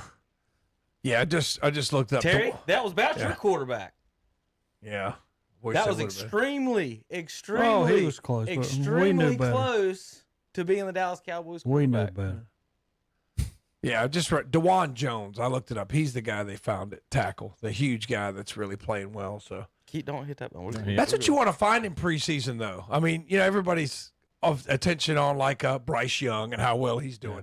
But you want to find that guy that maybe you drafted in the 3rd or 4th round and you stole a guy. You put him out there and now he can start for you. So that's I think that they took a chance on drafting him, and he's really panned out well so far. And you speaking of stuff like that, I remember, and Tom, I can't remember what team it was, but the kid come from Wingate, and he was doing a punt return, but he ended up returning it for a touchdown, and that's all I could remember. I was like, Wingate. How many guys in the NFL have come from Wingate? You know? Not a whole lot. Not sure, Terry. But I'm like, hey, buddy, that probably just got you a chance to make this team what you just did. All right, trivia question for the other 2 Carolina Panthers tickets. We just gave away 2 to Casey Rainwater, who got the Willie Nelson question right. Now, this question is going to be football related. So remember, the Panthers will be playing the Detroit Lions next Friday night. So here is the next trivia question. What overrated Hall of Fame running back only scored 1 touchdown and averaged 2.8 yards per carry in his postseason career? What overrated Hall of Fame running back only averaged 2.8 yards a carry in his postseason career and only 1 touchdown in 6 postseason games? I'll give you a hint. NFC Hall of Fame, most overrated running back in NFL history, 2.8 yards a carry, 1 postseason touchdown in his career. So there's your trivia question. You'll get two tickets to the Carolina Panthers versus the Detroit Lions Friday night. Hint, hint. All right, back to the KTC fun tweets of the week. Let's see if I can find fun tweets. 704-435-2844. Call JP. JP, you might want to come over here and get the winner's name from me real quick before someone calls and you don't know what they're talking about. It's not Novak Djokovic. By the way, they let him in America this past week. Did y'all see that? Finally, yeah, he was admitted to the country. He didn't have to sneak in. They let him in. Thank you, Novak. Good to see you. But anyway, Terry, Cowboys updates. Still gonna win Super Bowl? All right. Yes. Yeah. Okay. Yes. I didn't know if anything had changed in the last week or Nothing not. changes It's over the pretty last bad. 25 years. It's pretty bad when you go like the people at West Lincoln and you say, "Do you know Terry Reinhardt?" And they just start shaking their head and say, "Yeah." And They're like, I know him. All his Dallas Cowboys nonsense. Could you imagine? Oh my goodness. Working with this man at West Lincoln High School and have to listen to his Dallas Cowboys nonsense when you're like trying to get to the copy machine or you're trying to get to your hall duty and he won't stop you. Hey man, let me tell you about the Cowboys. I was like, nobody wants to hear that crap, Terry. So I'm just going to tell you just a little social advice. Don't talk about the Cowboys at work. Nobody wants to hear that crap. Okay? They're not listening to him. That's why he's texting you. That's it, yeah. That's what it is. It's like they're just tired. They're just tired of your crap. I'm just gonna go and tell you, they're just tired of your crap, Terry. Text Tom. Quit talking your Cowboys crap at work, Terry. Let people work. Has Hoy already locked his door on Terry? Probably. No. Boy opened up his door. He come saw me the other day. That's right. I pulled that text up, that meme you sent, or that the thing, and I looked. Or what was that? All I have to say is that under love your enemies. West Lincoln football has never lost a football game under Hoy Colson's tenure. So, just letting you know, keep it up up there. Got a big one this week in Cherville. All right, you walk into the bar, Tom, and you see four guys wearing a Ray Lewis, an Aaron Hernandez, an O.J. Simpson jersey, and a Ray Caruth jersey. You gonna hang out with these fellas or walk out the bar? I think that's some nice. That's some nice Photoshop on that one. Yeah, that's a fantasy football draft. Is what it looks like. Yeah. Ray Caruth, man, I still remember that. Gosh Almighty, you hang out with those guys. Crazy. All right. Before we go to break, here is a video of a bear doing his job in nature. Terry, what do you think's about to happen here? It's a bear. I mean, what? Well, he's not in the woods, so we can't do the joke. My internet. What are we doing here? I don't know why my internet. What is going on here? It just froze up on me. Go back. We've got hard line fast internet here in this place. Our faces and everything else is moving. Jeez. Why did that as soon as we go? We'll be back with more on KT. There's a bear's butt on KTSBroadcasting.com.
The greeter says it's the dog days of summer, which means the hottest deals of the year at Blessed Buildings and Tiny Homes in Cherryville, your home for Liberty Storage Buildings. Now you can save up to 10% on all Liberty Storage buildings in stock.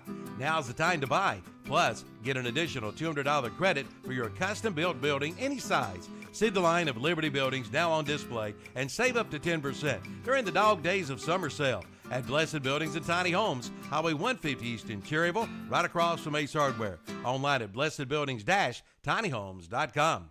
Take your pick on a brand new Bobcat mower from West End Sales in Vail. Pick 0% APR on financing for 60 months or get an $800 instant rebate. You just take your pick and pick out your new Bobcat mower. Take a look at a Bobcat ZT2000, $500 instant cash rebate.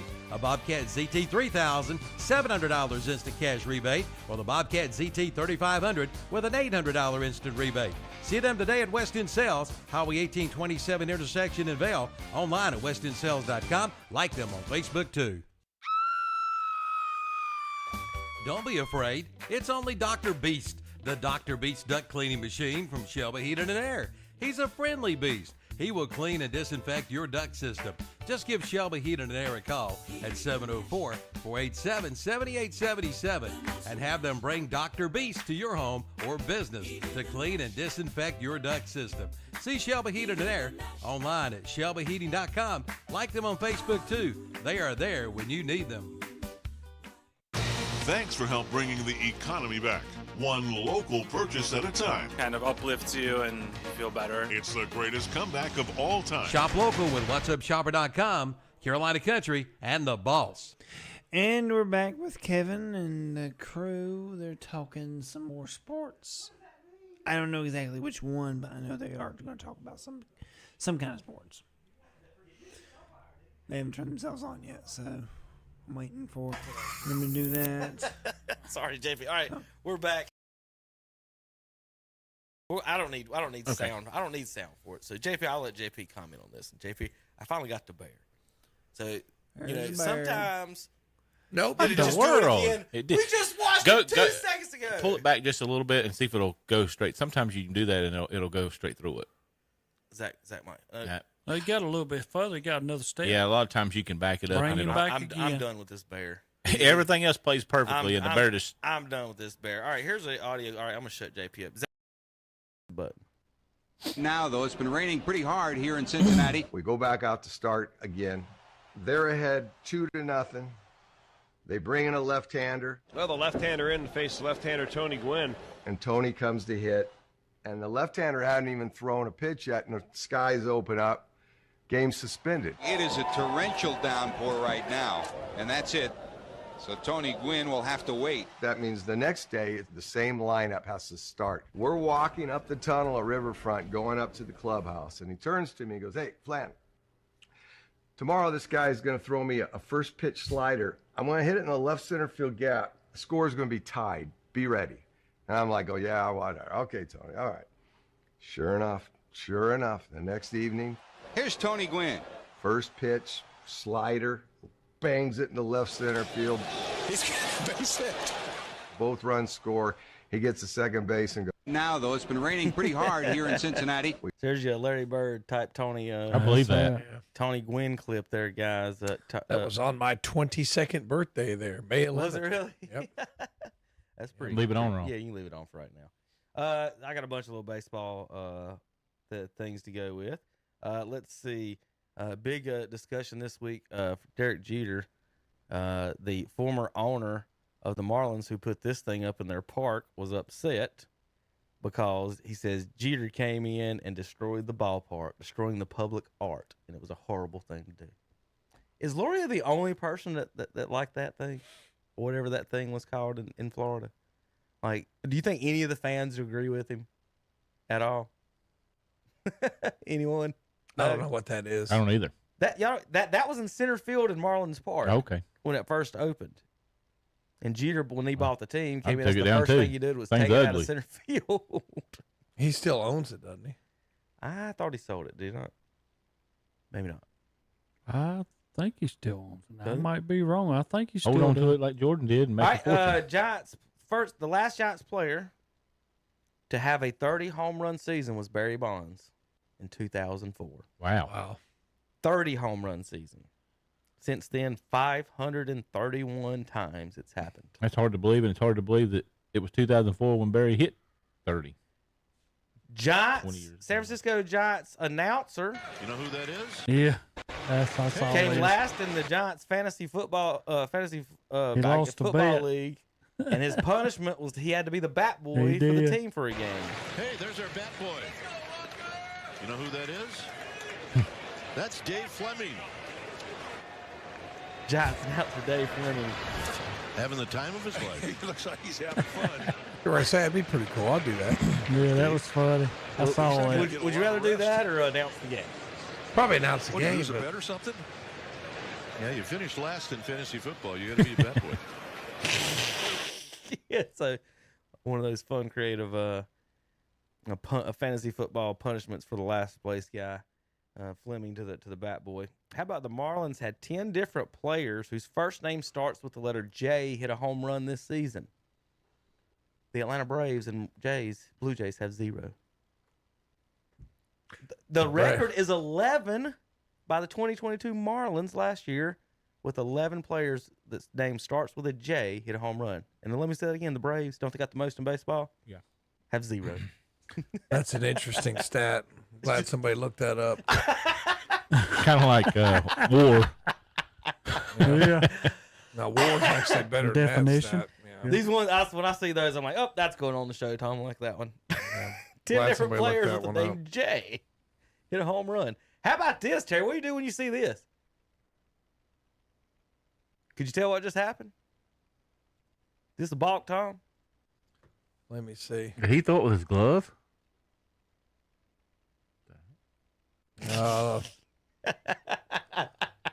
What'd you No. see, Terry? Pitcher on the mound. He didn't goes have to a ball in wind his up. hand. Oh, he put it on the back of his glove. What happened? He set that ball on top of his glove, does he not? Uh-huh. I probably wouldn't have saw it well enough to. There it Never is. call it. Look. Watch the glove. There's the ball. Ball's lodged in the He's glove. holding it with his finger Mm-hmm.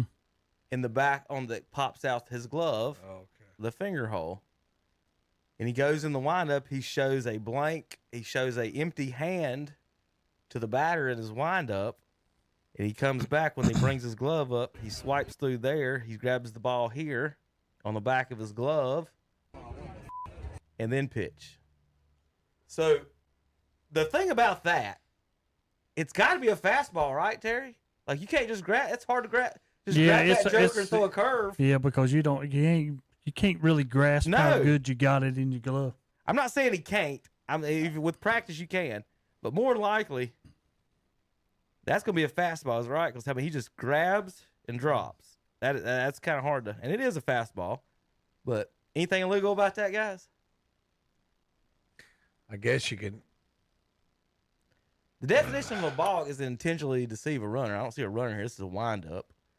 But other than that, anything, Mr. Rulebook, folks, like I said, he's over on the back of his pitching glove to hide it. I'm It's just saying funky. nothing. You're I'm saying that? nothing. Well, you know it's going to take 2 pitches for the other coach comes out there and says blue. I know. He cannot do that. He can't cannot do that. You know that's coming. What's in the book saying that he cannot? Yeah, Coach. find out and we'll talk about it now. Ask what was the guy's name? Abbott. Jim Abbott. Ask Jim Abbott if that's Yeah, that's what I'm I ain't saying. what he was doing, but You can't break your hands once they come together until you deliver the pitch. So you could say, well, he's breaking his hands and then putting the hands back together. So that could be the balk. Right See what I there. mean? He breaks the hands Right without there. the ball. That's the balk. I would say. break. Yeah, say 2 yep, breaks. Yep. So you can't do that. Okay. I guarantee it wasn't called. I would have probably said, Coach, if he can do that, I'm going to let him do it. I mean, the guy behind the plate probably look it up thought he later. had the ball in his hand. it'd be a timing thing with the batter, you know. All right, Kinda watch just this timing end of a baseball game. Runner between second and third gets in the pickle. Slides back into second. The runner on first is now in a pickle between first and second. Now he's going back and The guy's forth. going to score. The guy goes back to third, tries to get back to third. Now he's in a pickle. The one's on first is still in second. Ball drops, throws to third. And He's he safe makes at home. it. Now, Oh, he took a... Guess what happens here? Terry, who's making that play? The catcher. Who's at home? Yeah. Nobody. Should be. Nobody. He falls down. Look at the guy. Coach is following him. First baseman comes, he falls down, still hasn't scored. Crawls into home for 2 steps and scores. What did we just watch here? Pickle. Well, number one, there's the first baseman way out here, so somebody had to go home. The first baseman was the one that ended up. It might have been the right fielder. I think he got him. I think he got him. Yeah. And he took a blast to the head too, but I think he got him. Looks third. like the gloves down and has the hand. Now watch the field umpire. He tells the home umpire to go back home. Watch him. So there's the umpire communication. Now the Pickles is back to short. Throws the ball to. He's out. He's out. He's blocked him. He's safe. I think he's out there. I mean, he tagged him with his foot on. Umpire's right there on top of it. Double save. Tag third again. Jumps up. Falls down. Takes off towards home. Throw home. Over the. Gosh, he slid like 20 feet before the. Not even close to being home when he fell down and slid. Then he crawled in the last 2 He's not feet. Mr. Pete Rose for sure. And the win. That's what you buy your tickets for right there. And the other team so far, do we have a review? Yeah, like he's out. Yeah. But if I'm the head coach of the team, I walk out there and start yelling to umpires. I don't know what happened right there, But this is something wrong. was legal. Yeah, right. Illegal. Something illegal on that. Something was wrong. I know you saw it. You saw it. Oh, that was illegal. Yeah. That was a fun play. How about Kyle Schwarber batting 180? Still batting leadoff for his team with 159 strikeouts, y'all. And they were arguing yesterday. Somebody posted the stats of him and Reyes. Because he walks so much. Who's It's batting good. 360, and they're still 89 walks. They're still saying that he's having just as good a season as a Reyes, and he's batting 370. It's because his walks. And that's their argument. That is That's sad. And you can click on these. I swear, the next one will be walks are just as valuable as or just as good as hits. There will be A minus those comments 1.0 all over WAR. somewhere. Yeah, whatever that is mine. It's just not worth it. Back in the days that we used to cut these guys because they couldn't. Right, Terry? You got to at least get 250. I want to know how they come up with the minus 101. Somebody explain that to me.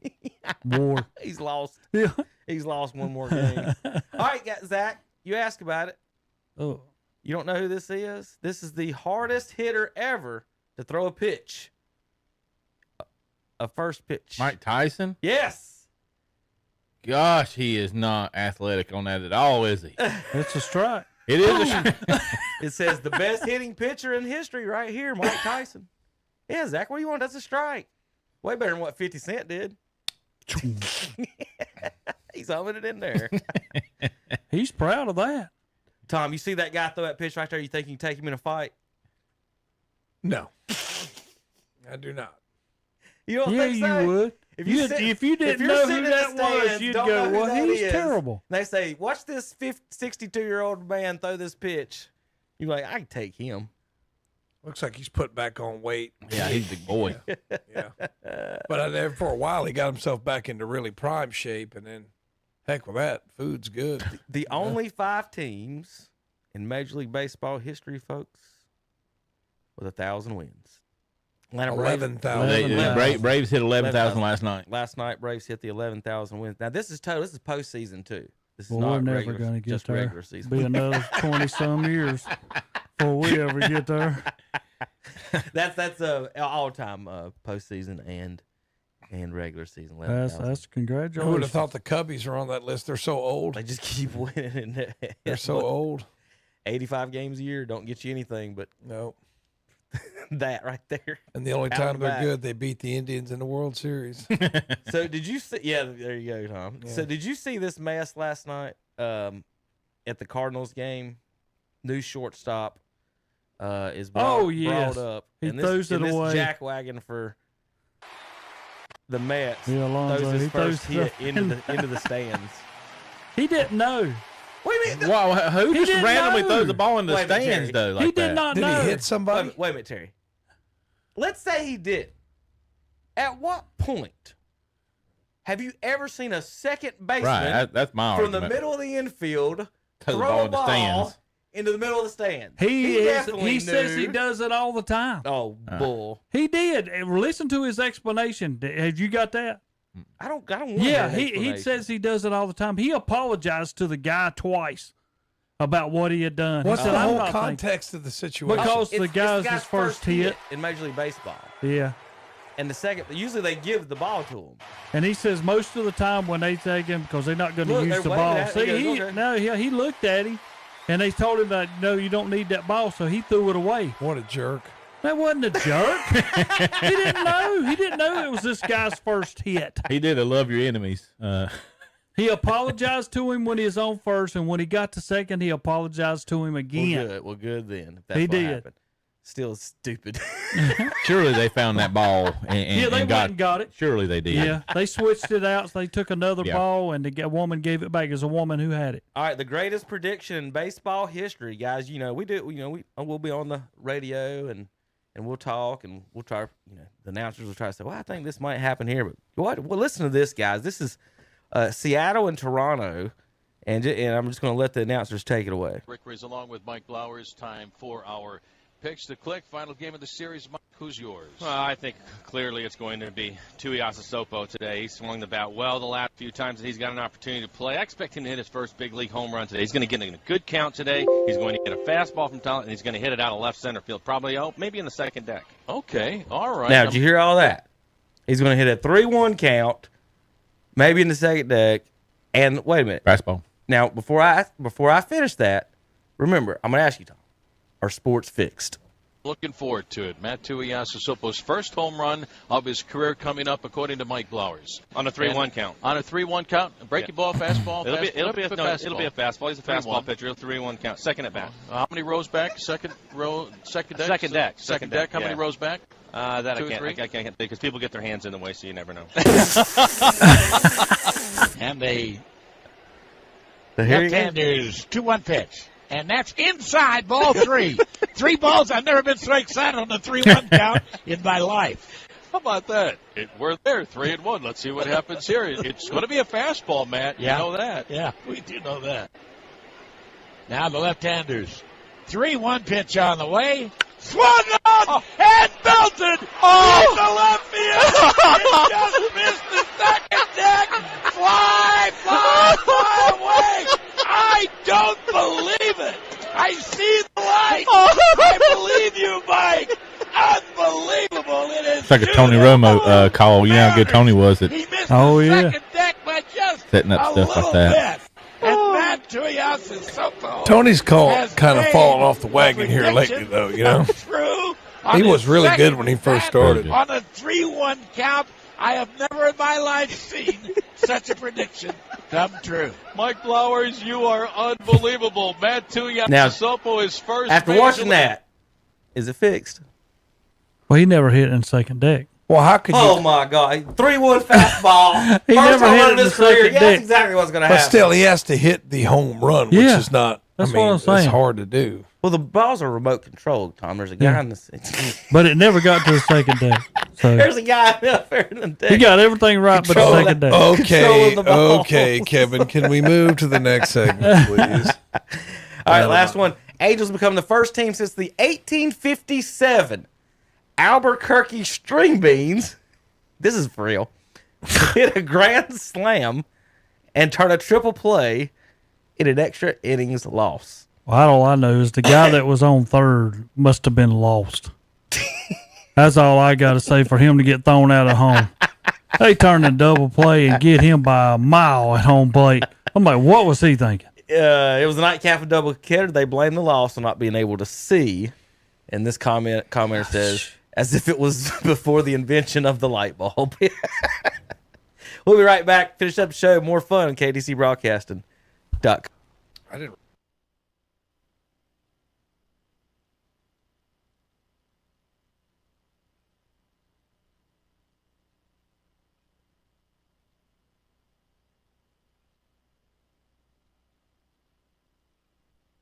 And enjoy their big buffet on Wednesdays and Sundays from 11 a.m. until 7:30. It's all you can eat. Check out their new menu with pizza, subs, wings, salads, and more. And check out the new games, too, in the game room. Papa's Pizza to Go, 1002 East Main Street in Cherryville. Online at papaspizzatogo.com and like them on Facebook, too. The NASCAR Cup Series. Green flag in the air, and we are racing. Heads to Watkins Glen for the penultimate race of the regular season. Trouble turn 2. Chase Elliott loses it all by himself. As the pressure to make the playoffs is on. Absolute perfection for Chris Buescher. He's going to come across the line. He will go back to back. It's the Go Bowling at the Glen. This Sunday afternoon at 2 o'clock on Carolina Country WCSL. 92.9 FM, 1590 AM, and online at kdcbroadcasting.com. For over 60 years, Boyd Tire and Appliance has been serving the Clover and surrounding area with the finest quality of home appliances, televisions, lawn equipment and parts, tires, and more. They feature in-house financing with 90 days same as cash, and they service what they sell. Drop by their showroom at 110 North Main Street in Clover, open 8 a.m. to 5:30 p.m. Monday through Friday, 8 a.m. to 1 p.m. on Saturday. Call 803-222-3231 for Boyd Tire and Appliance and Boyd Lawn and Garden. Online at BoydTireandAppliance.com. The biggest and the best car show in the Southeast. The 31st Annual Hot Nights Cool Rides, August 18th and 19th on historic Main Street in downtown Forest City. The Friday night kickoff from 6 to 9 p.m. features the Cruise In and performing at the Pavilion on Park Square, Ocean Boulevard Band. And the car show all day long Saturday from 9 a.m. to 8 p.m. Award ceremony at 7 p.m. Early registration Friday from 2 to 8, Saturday from 9 to 12 at 108 East Main, right across from the fountain. The cost, $30. Hot Nights, Cool Rides, August 18th and 19th. You're invited to downtown Forest City. Join us for our live Sunday morning worship services on WHS. It's the Sunday morning worship service from Calvary Baptist Church in Shelby, and on WCSL, it's the Sunday morning worship service from First Baptist Church in Cherryville. Hear that? That's the sound of a leaky roof.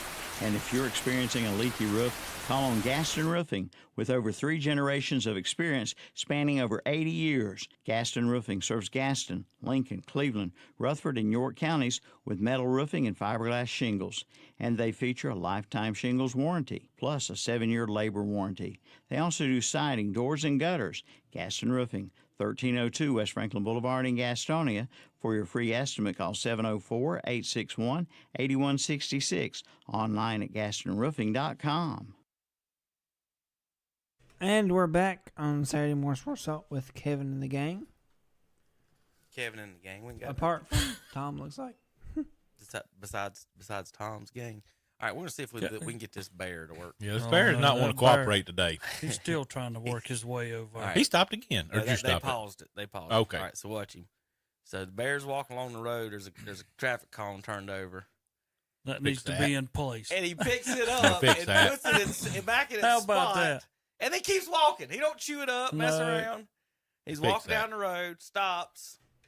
He's like, that bear in a past life must have been a construction worker. That's what I'm saying. These JP, you people know what his don't name know. is? You know what that bear's name is? No. Yogi. There he is. We just got live footage of Yogi the bear. Name me one other bear that would do that. Do y'all know any other bears? Yeah. Smokey. Smokey. That might be Smokey. Who do I say? Yogi. Yogi. Oh, yeah, Yogi. Never mind. That's probably Smokey. Yogi's eating a picnic basket. Yeah, there you go. And Boo Boo. Yogi and Boo Boo's in the corner. Of the picnic basket. Yeah, try that again. That's right. pretty cool, though. That is. That's like, that's neat. What would make that? I don't even know. Let me fix Animals this. are great. Just say that. We'll see if we can put at least a little smile on Tom's face. Check out the bear. We finally got the video to work. He's just rolling down the road, and he's like, man, what's this traffic cone doing right here, man? These humans. I got you. Wow. Here you guys go. Stand Y'all have a back good up. day. Y'all have a good day. Wow. Stay off the corner. Don't take that corner. That's crazy. Kevin said it was Yogi. I said it was Smokey. Well, all I know is I watched Inside Edition, and there's some guy in Asheville that got attacked by a bear, some like 75-year-old man, and he's like going up there jogging. Said he jogged on the same trail for like 30 years, and he come across a bear cub, and the bear cub. Oh my God! He come across a bear cub, And he knew Mama was around, and all of a sudden, whoosh, took her face, clawed that guy's face wide Sure did. open. Oh my gosh! But guess what? He's back out there jogging again. Jogs again. You got to be an idiot to sign up for this. Would y'all do this? No. I think. Oh, I would. yeah. I think No. I would. If they shoot you a little bit short, you're breaking everything. It's a human catapult into a big bottle of pond water. No, that's pretty fun. That looks pretty awesome. If it was a, that's not a good idea. That's not a good idea. I wonder how many waivers you got to Look sign. at this dude. Yeah, Oh, he was ready. He is ready. He's a professional. That's though. awesome. They're not just going to let some guy do that. After That's two a 24 packs. $5, Tom. Yeah, That's all after it two costs. 24 packs. Hey, Area 51 has the baseball field. If you build it, they will come. This is what all this is about on TV. Here you go. We went around and built a baseball field for them, and now they're here, Tom. Whatever. You and the aliens and the conspiracies, man. I worry about you. It's all true. Did you not watch Star Wars where Harrison Ford said it's all true? Y'all don't pay attention. What? He said in the new Star Wars movie, he said everything you heard is all true.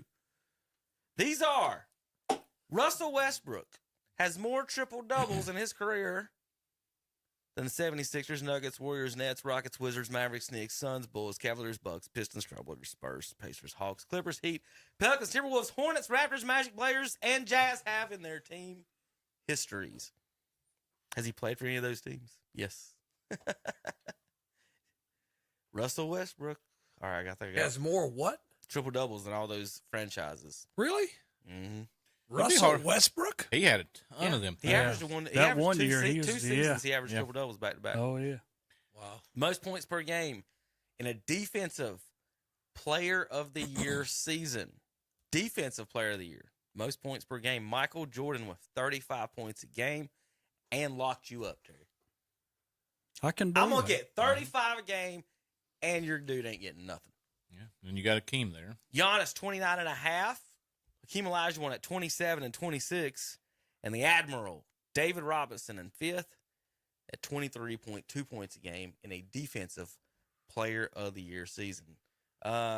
Is Robinson still the only one that's won all the awards? Like, you know, rookie of the year, every single award, defensive player of the year, the MVP, the rookie of the year, I think all-star MVP. I think he's like at one time he was the only one that won them all. Let's see. All right. Yeah, we're going to get to that. See if I get any more basketball. I don't think so. All right, we've got all right, y'all remember the Titans release schedule where they asked people to look at the logos? Yeah. All right, now we've got the NBA edition. And this is asking Brooklyn Nets fans. Well, no, these aren't Nets fans. These are people in Coney Island. I was getting ready to say Coney Island. Yeah. They're on Coney Island, and they're asking people. Now they're not. Now these people don't know these are sports logos, guys. I think just by listening to the answers. So they're asking them to what this logo is. So some of them get a little silly. Here we go. Zach. Oh yeah. I don't think it's like Ready again? What my? All right, here we go. basketball logos. I've never seen this in my life. Damn, that look like what an axe murderer is keeping all this stuff in the closet. An axe murderer is keeping all of his stuff in the closet. That's the Denver Nuggets. Oh, the New York Yankees. New York Yankees. Insurance. Insurance. Mutual of Omaha. I don't even know what that means. Just insurance. Mutual of He didn't Omaha. name one kind. Is that what that's supposed to be? Yeah, I bet that's what he thought. Buffaloes, right? The Chicago Bulls. Somebody kill a moose. Somebody kill a moose. That's the Milwaukee Bucks. That's what you get when you ask a foreigner. This is the Brooklyn Bridge in a basketball. The Brooklyn Bridge in a basketball. They're your Golden State Warriors. 2 question mark trying to make love. 2 question marks. 2 question marks trying to make love. That's cute. That's the Portland Trailblazers. Where'd they get this guy from? Yeah. They grabbed the right guy. That's who they did. I don't believe that that's a real one. Detroit Pistons. She don't believe that's a real logo. Why would make her think? I might not have got I might not have got that one would have either. been hard. That's You're right. not a real logo. I don't think I saw that one. It says DP right there. Yeah, but I still would have never got it. Golly. That's I what like I'm the saying. basketball. I've never seen it. It's the first time I've seen it. Pelicans. No, look like it's a pelican. No, it's not a pelican. You know what it is? What is it? I know what it is. That's an alien landing Coney Island. Alien landing on Coney Island. She needs to turn around and slap him. She was That's right. She nailed the Pelicans logo. Something else. Now, first of all, before he makes any comments, he should have been disqualified by the two rats he's holding in his hand. Those are chihuahuas. I know.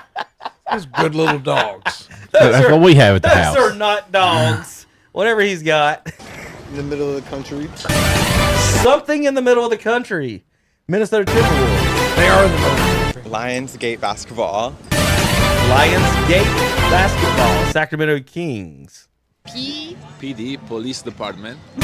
That's the police department's logo. Your Indiana Pacers. There's no D. Shazam! Shazam! The Orlando Magic. Tigers, LSU Tigers. LSU, Los Angeles Lakers. Pennsylvania. Phillies? The Pennsylvania Phillies are your Houston Rockets. Zach, anywhere in that logo you get the Pennsylvania Phillies? The Stallions. We'll give him credit for that one. That's the The matter. sunset of the moon had a baby. The sunset and the moon had a baby. Listen, this guy needs to be hired by someone. Some of these logos have changed, though. They have. Yeah, they do. Some of them have. Some of the But that would have been this easy. guy needs to be hired. The exploding field goal. Exploding. Now look at that field goal. again. That's the San Antonio Spurs. Exploding field goal. Honestly, the Hot Chili Peppers. See, here's where they need to hire JP. He'd fit right in this group. We're going to do this with JP. That's right. And we're going to do our segment. Yeah. There you go. There you go. You see? Yeah, that's why we have the answers We're we going viral have. next week with JP looking at sports logos. KFC. KFC. KFC. She just can't even read. It says OKC. You just got one letter wrong, Kevin. Give her a break. But they're not in order. One letter. Oh, my Lord. Ant-Man's wife. Ant-Man's wife. You're a Charlotte Hornets. Why is it his wife? Why is it just like Because she's wasp or whatever. Girl. She's wasp. I just now see the basketball in that logo, though. Yeah. Just now see it, 76. 76 and stars. Yeah. 76 on the Stars. Pretty close. Mr. America captain baseball team. Mr. America captain baseball team. I wouldn't have got this one right. Is your Washington? What is that? That's the The Washington Wizards. Wizards. Yeah. That's the They Georgia. changed the these. monument now. That's Yeah. that's Washington pretty, Monument. That's pretty cool. LA Ball. LA Ball. The Clippers. Arr! Wait a minute. You pull for the This is the Cleveland Cavaliers. That's great. And y'all super fan, Tom. Super fan. Arr! Arr! Arr! Arr! Arr! Arr! He is the Basketball on fire. On fire, yeah. Ring on fire. Basketball. Wow. Miami Heat. Mariners. No, the Rockies. The Utah Jazz. How do you look at that and say the word Mariners or the Rockies? The Clovers. There you go. Yeah, Boston, good job. The Blue Bears. The Blue Bears. And there you go, guys. Unreal. NBA logos with regular folks on Coney Island. All right, one more sound. Here, I brought this one for Tom. Now, sometimes the golf announcers say things they shouldn't, and it just slips. But I'm only going to play this twice. If you catch it, you catch it. Oh, Benji, how many holes have you shaved today?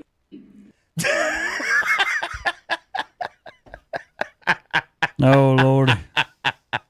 Let me just say, that was all over the internet right now, Terry, with some memes and stuff. Unreal. That's pretty bad, wasn't it? I got one more thing to throw out here. Hold on as one we're second. doing stupid stuff. Hold on, I got one more. Go ahead. Well, hold on, I did got one. All right, somebody posted this player talking about and look at Nate Thurman, and you want to tell me the players today are so how much? I was gonna say it looks like LeBron. How much stronger is Good Tyler? hairline. How much stronger is Tyler Hero than this guy? And Steph Curry, and well, Steph's pretty strong. He ain't that strong. I mean, LaMelo Ball ripped like that. Kind of looks like me with my shirt off. Bigger, faster, stronger. You get darker when you take your shirt off, Tom? Balder.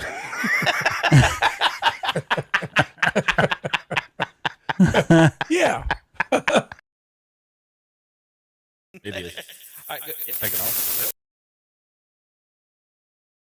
Yeah. All right. All right, Terry, go ahead. Well, I just want to throw in, we always talk about stuff that makes no sense. And Zach Greinke, they put him on the IR this past weekend. Kansas City did.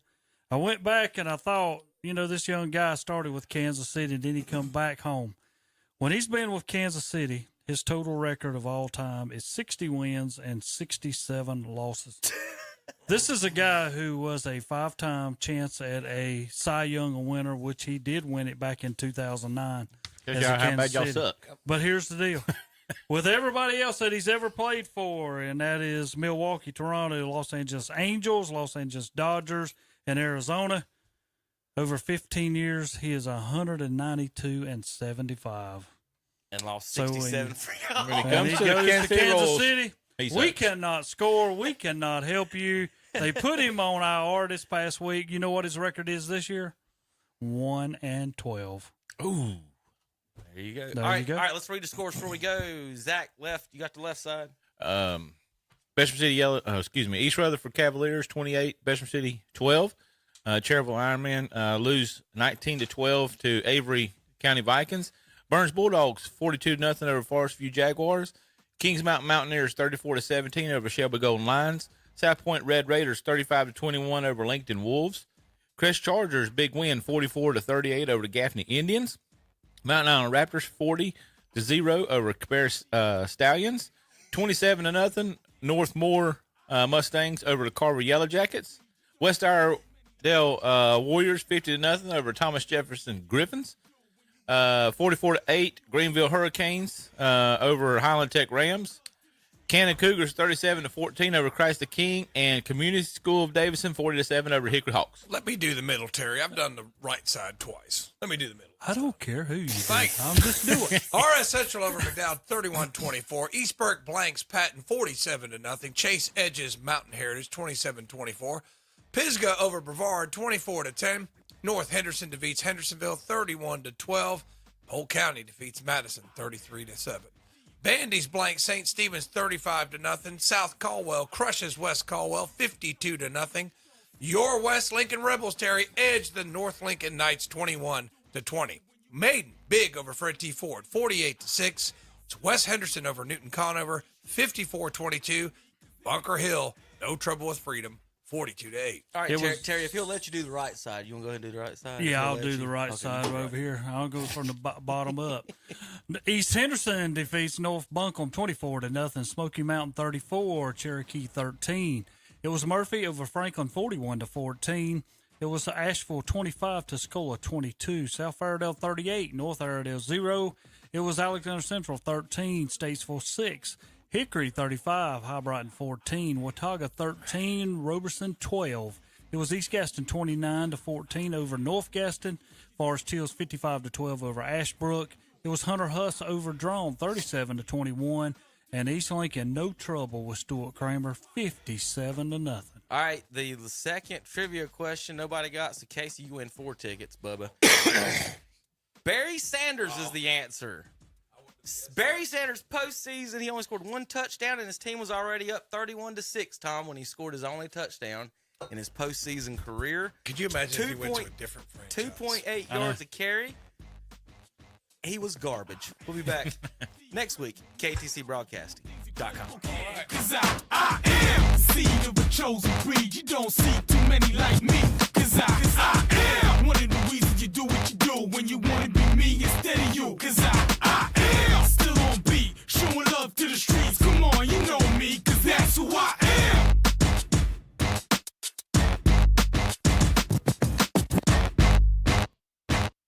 The Great Gas Giveaway is back again this year. You could register to win up to $1,000 in gas cards.